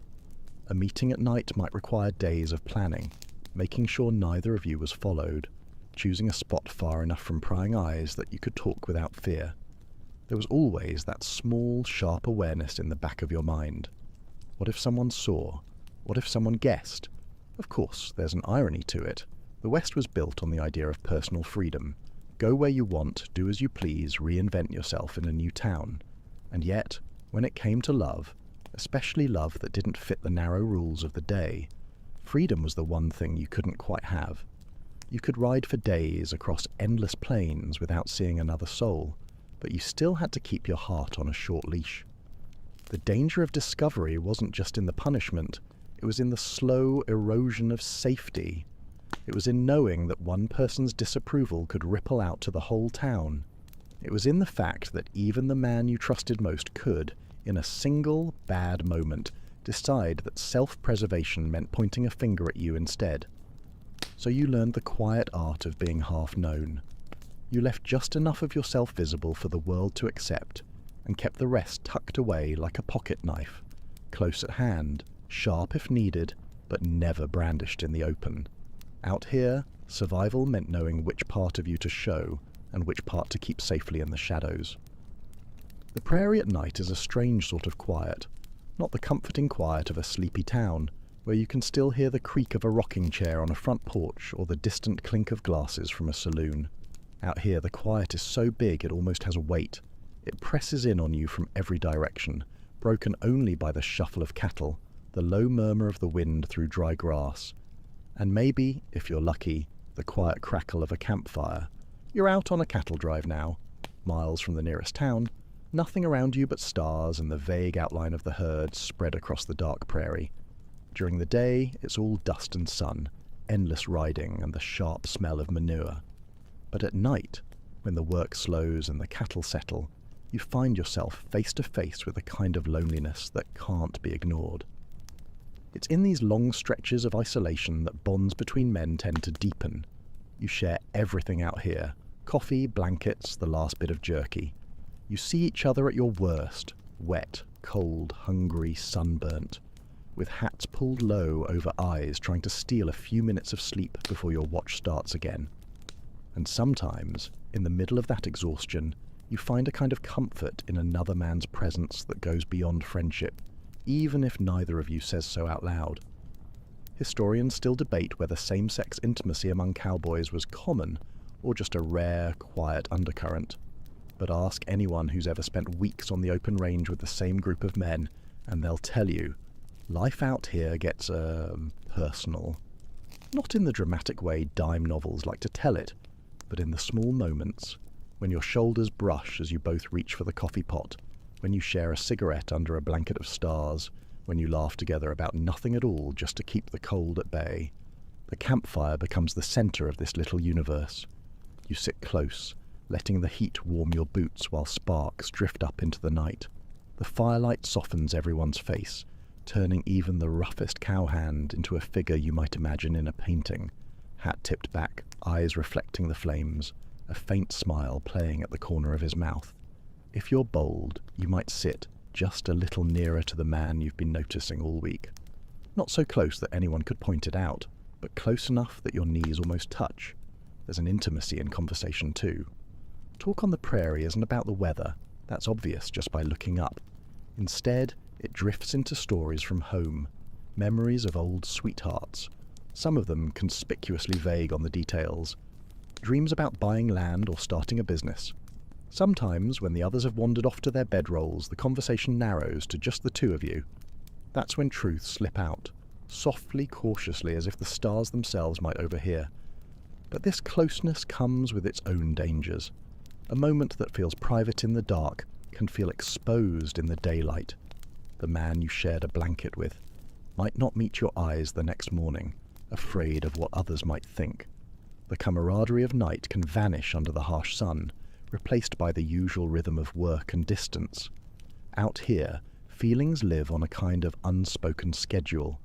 They're allowed after sunset, but must be tucked away by dawn. Still, there are moments you can't forget. That night when a storm rolled in and the two of you huddled under the same oilskin, rain pounding on the canvas above you. That quiet hour before dawn when you both stayed awake, not because you had to, but because the silence between you felt too good to break. These moments don't belong to anyone else. They're small, private treasures, locked away in memory where no gossip or law can reach them. And maybe that's the strange gift of lonely prairie nights. They strip everything else away. Out here there are no walls, no disguises, no townfolk watching from behind curtains. Just the open land, the stars, and whoever's sitting next to you. The risk is still there, always, but so is the rare chance to let your guard down, even if only for a few hours. When morning comes, you'll put the distance back between you, mount up, and ride toward the horizon as if nothing happened. But you'll carry the memory with you, folded neatly into your mind like a letter you'll never send. Out here, that's as close to love as most men will ever get. Out on the frontier, saying the wrong thing to the wrong person could end your whole story before the next sunrise. That's why the men who sought each other in the Wild West often developed an art form out of speaking without really saying anything at all. You learn to live in layers. What you say for the world, and what you mean for the one person who understands you. In the towns along the rail lines and cattle routes, there was a subtle vocabulary, gestures, phrases, even clothing choices that could pass unnoticed by most, yet carry a meaning as clear as daylight to those in the know. A certain way of tipping your hat when passing another man, for instance, could be nothing to most folks, or it could be an invitation. Historians still argue whether such codes were formally agreed upon, or simply evolved naturally from caution and necessity. But for the men who used them, the effect was the same, a quiet lifeline in a dangerous world. Sometimes the signals were buried in plain speech. A cowboy might say he was looking for a dance partner when there wasn't a dance hall for miles, and the other man would nod, understanding exactly what was meant. In the saloon, ordering a certain drink or asking for it in an unusual way could serve as a subtle probe, and if you didn't get the answer you wanted, you could shrug it off as nothing. No harm done, no one the wiser. Letters were trickier. The postal service out west was a mix of miraculous and chaotic. Letters could arrive in a few days, or vanish forever if the wrong stagecoach got stuck in a river. If you dared to put feelings on paper, you had to bury them under the kind of language that could survive being read aloud by a curious postmaster. One technique was the safe subject letter, a note about cattle prices or weather patterns, full of seemingly dull details that hid its true meaning in the phrasing. Maybe every third word spelled out something if read in sequence. Maybe the first letters of each sentence formed a name. A more daring approach was to weave in poetry, just enough sentiment that the recipient knew, but vague enough to be explained away as borrowing from a book. Sometimes men entrusted letters to travelling companions, cowhands, peddlers, railroad men, people who could deliver them by hand. This was risky too. A letter could be read, lost, or deliberately destroyed. But when the only other option was silence, it was a risk some were willing to take. Not all communication was written. In the boarding houses that dotted the frontier towns, shared spaces made for both opportunity and danger. You might leave a sign, a scarf hung in a particular way, a deck of cards left in a specific order that only one person would understand. A favourite trick was to slip a small token, like a button or coin, into someone's boot while they were out working. Finding it later was the signal to meet in a pre-arranged place. The code was as much about timing as it was about content. A meeting might be suggested in a glance across a dusty street at noon, but not carried out until midnight, when the streets were empty. And because you never knew who might be watching, you learned to move separately, taking long, meandering routes that looked like aimless wandering, but brought you to the same spot at the same time. The strange thing is, living this way gave certain relationships a kind of heightened intensity. When you can't say what you mean, you learn to read everything, the way a man leans against a post, the way he lingers over a word. The smallest confirmation, a smile that you know wasn't meant for anyone else, becomes enough to carry you for days. Of course, mistakes could be costly. A poorly chosen phrase, overheard by someone suspicious, could start the slow spread of gossip. A letter that fell into the wrong hands could put both sender and recipient at risk. That's why so many of these codes were ephemeral, spoken once and never repeated, written only to be burned after reading. Even so, the effort was worth it. Out here, where distances were measured in days of hard riding and privacy was a rare luxury, having even one person you could speak to, really speak to, was worth more than gold dust. And if it took a secret handshake, a crooked smile, and a letter no one else could understand to make that connection, well, it was still a better gamble than most poker hands played in the West. Boarding houses in the Wild West were strange little worlds unto themselves. Half hotel, half home, and entirely dependent on the personality of whoever ran them. If you were a cowboy between cattle drives, a miner waiting on the next strike, or a shop clerk without a family house in town, the boarding house was where you hung your hat. For some, it was just a bed and a plate of beans. For others, particularly men like you, it was both an opportunity and a gamble. Picture it. Narrow hallways lined with mismatched doors, each one opening onto a room barely wide enough for a bed, a chair, and a washstand.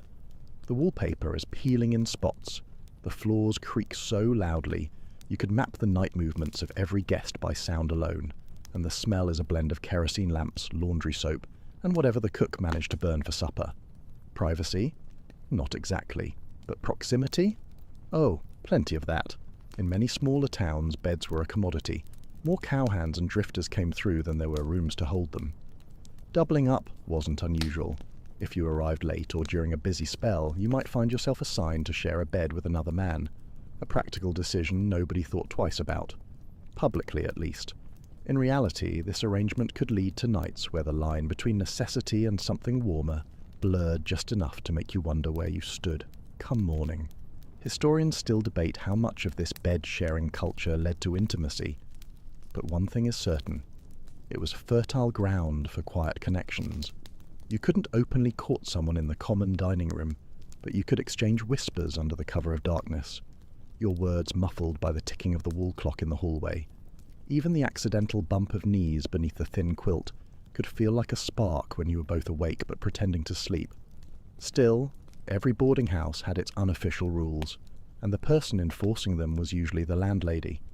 She was the eye that never blinked, the ear that caught every unusual sound from the rooms upstairs. Some were strict, convinced it was their duty to keep a moral house. Others were pragmatic. As long as rent was paid and fights were avoided, they didn't much care what went on behind closed doors. The rarest were the sympathetic ones, often women who'd seen enough of the world to understand that people's lives weren't always what they seemed. Common spaces provided their own risks and rewards. Meals were taken together at long, scarred tables, the air thick with the smell of stew and the scrape of spoons against tin bowls. A man might pass you the bread with a smile that meant something more, or he might avoid your eyes completely after an unguarded moment upstairs the night before. In the evenings, there was often a shared parlour where guests sat by the fire, read newspapers, or played cards. It was a place to test the waters with a joke or a lingering glance, but always carefully, always aware that gossip could travel faster than the scent of fresh coffee in the morning. Sometimes the boarding house itself became part of the cover story. Two men could rent adjoining rooms and visit back and forth under the pretense of borrowing tobacco or discussing cattle prices. Others might arrange their arrivals and departures so they were seen together often enough to be considered friends, but never so often that anyone suspected more. But the gamble was always there. One careless word in the hallway, one door left ajar, one guest with too much whiskey in him, and a need to stir trouble, and suddenly you might find yourself packing your belongings in the middle of the night. Towns were small, and news spread fast. A bad rumour in one boarding house could mean every other place in town was suddenly full the next time you knocked. And yet, for all its risks, the boarding house offered something rare in the West, a kind of enforced closeness. In a place where life was hard and connections fleeting, those thin walls and shared beds created moments that might not have been possible anywhere else.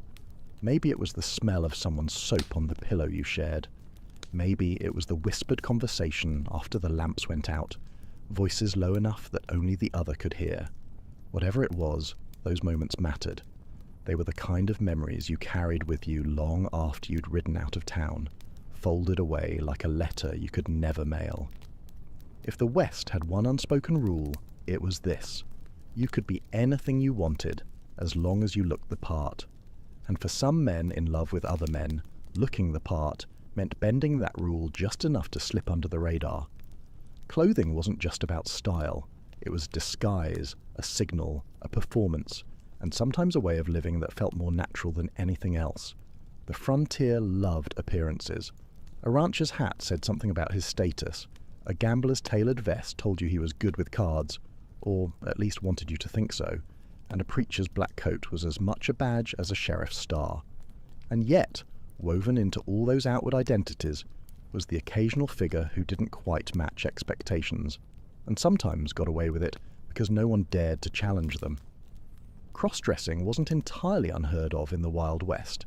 In fact, some of the most famous examples were women dressing as men to work or travel safely.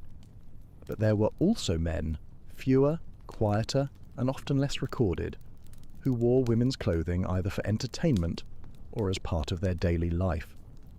Historians still argue whether certain individuals did so purely for performance or because it aligned more closely with their identity, but the effect was the same.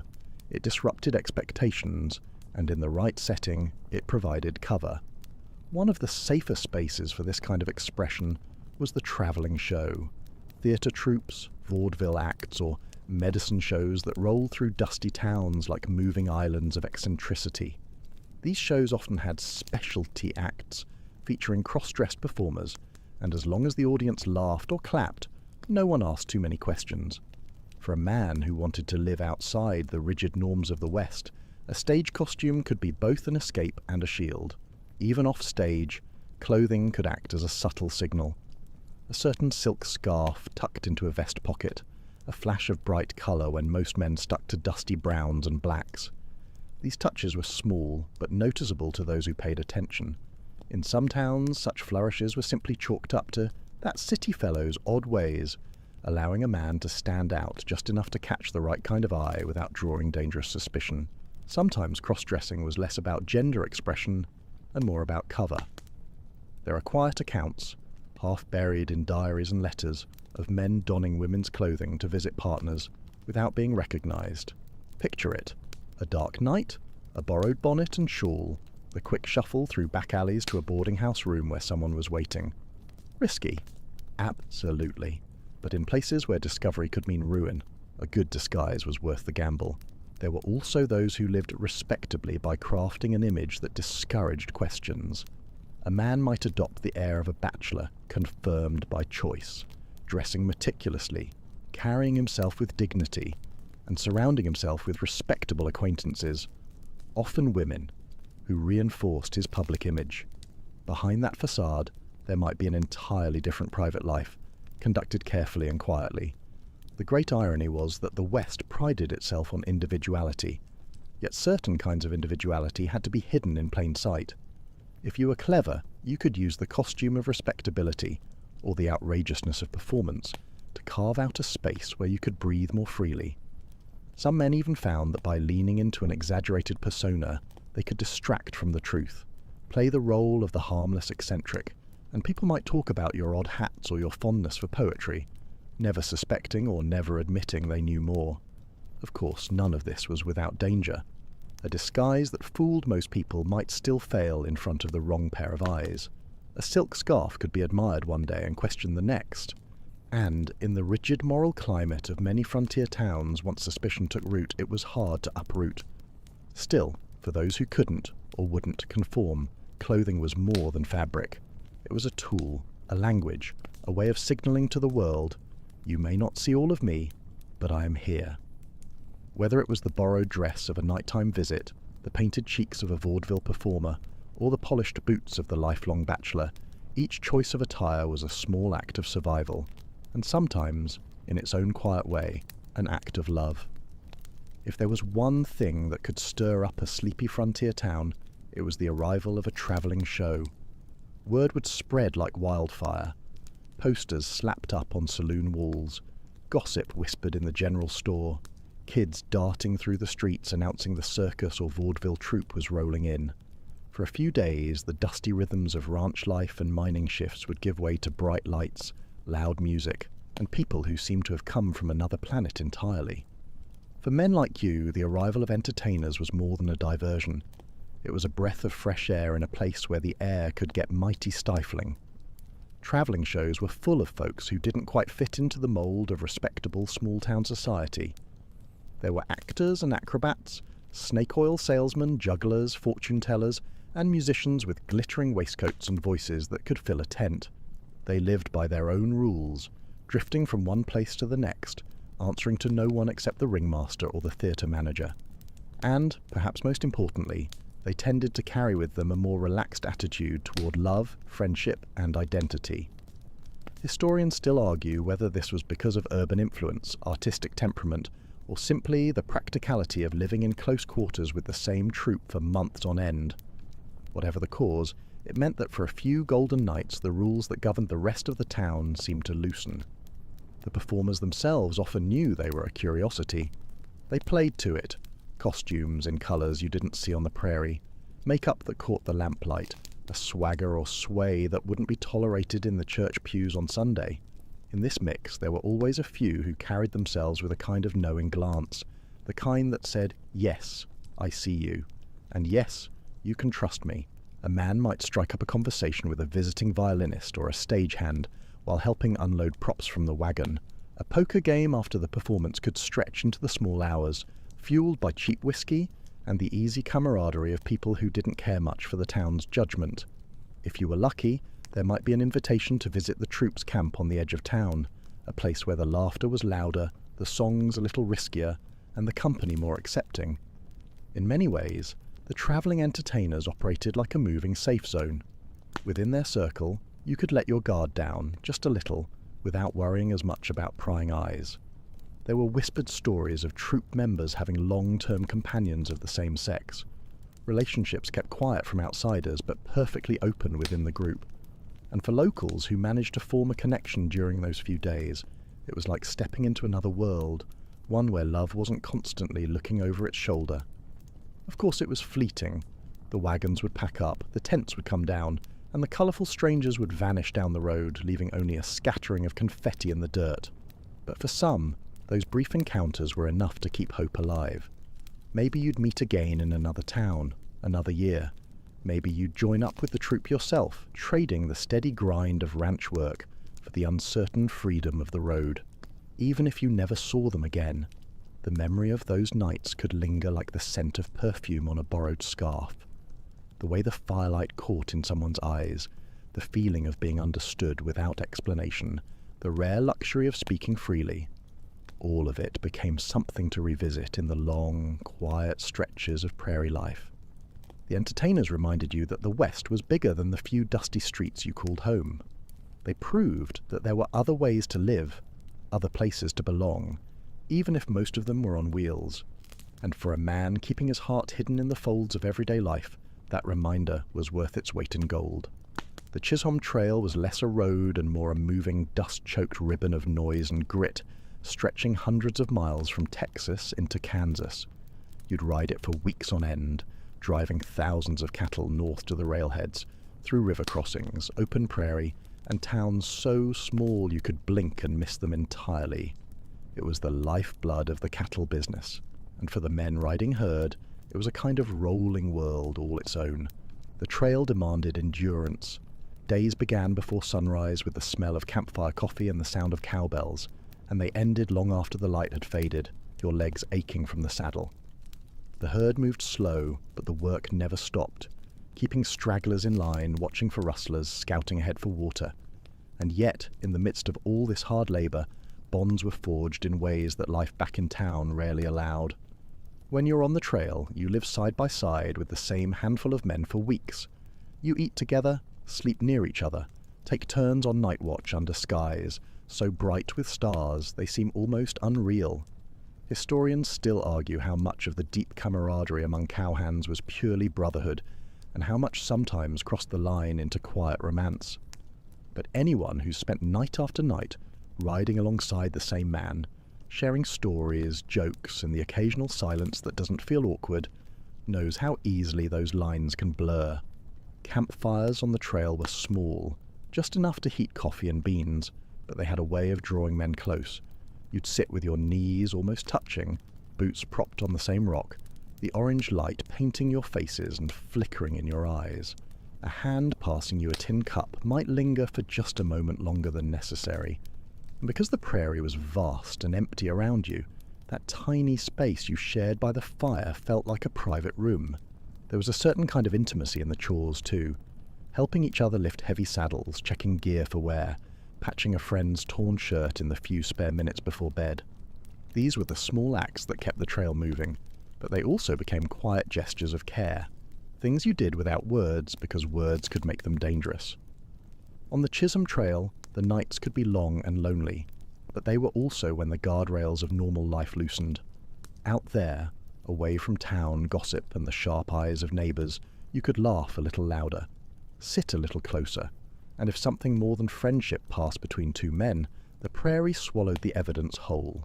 Still, there were risks. A careless remark overheard during night watch, a gesture noticed by someone looking for trouble. It didn't take much to turn a friend into an enemy.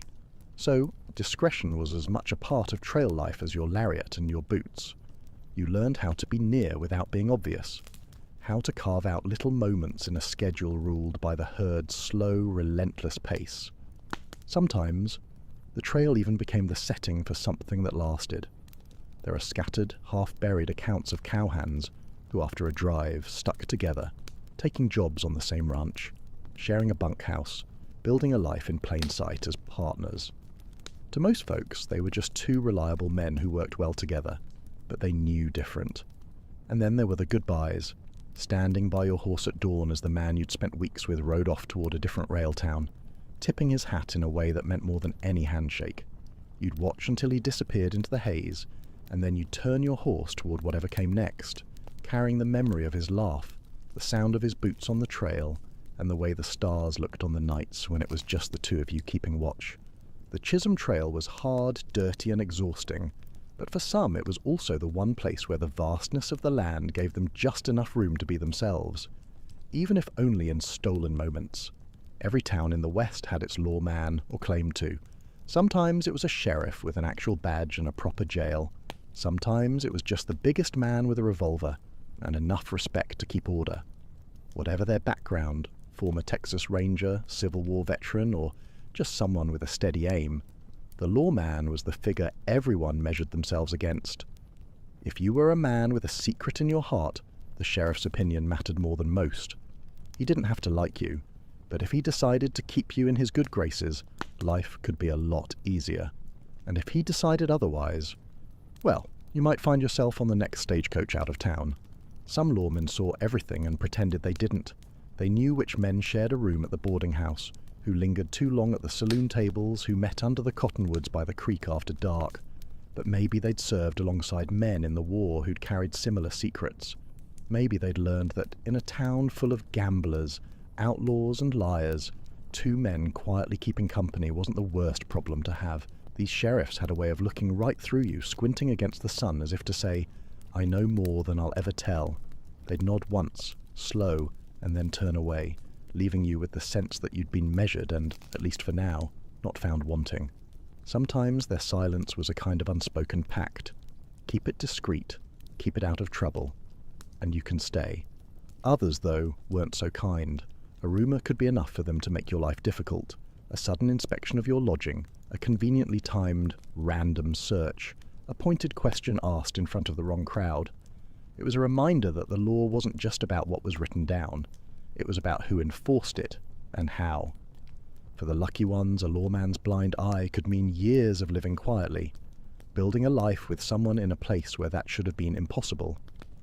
For others, it was a temporary reprieve, one that could vanish the moment a new sheriff took over, or the political winds shifted. And so, you learned to read not just the townsfolk, but the man with the badge. You learned when to tip your hat, when to disappear down a side street, and when to stand your ground without saying a word. Because in the Wild West, the line between safety and danger could be as thin as a glance, and sometimes all that kept you on the right side of it was a lawman who decided, for his own reasons, not to see you at all. The prairie wind still blows across those old towns, carrying the echoes of bootsteps, laughter, and the quiet, careful lives of men who loved each other in a place that wasn't ready for them. The lawmen, the cowhands, the entertainers, the ranchers, they've all faded into the dust. But if you listen closely in the hush of a summer night, or the creak of an old saloon door, you might just hear their stories still, soft and steady like a heartbeat that refuses to fade.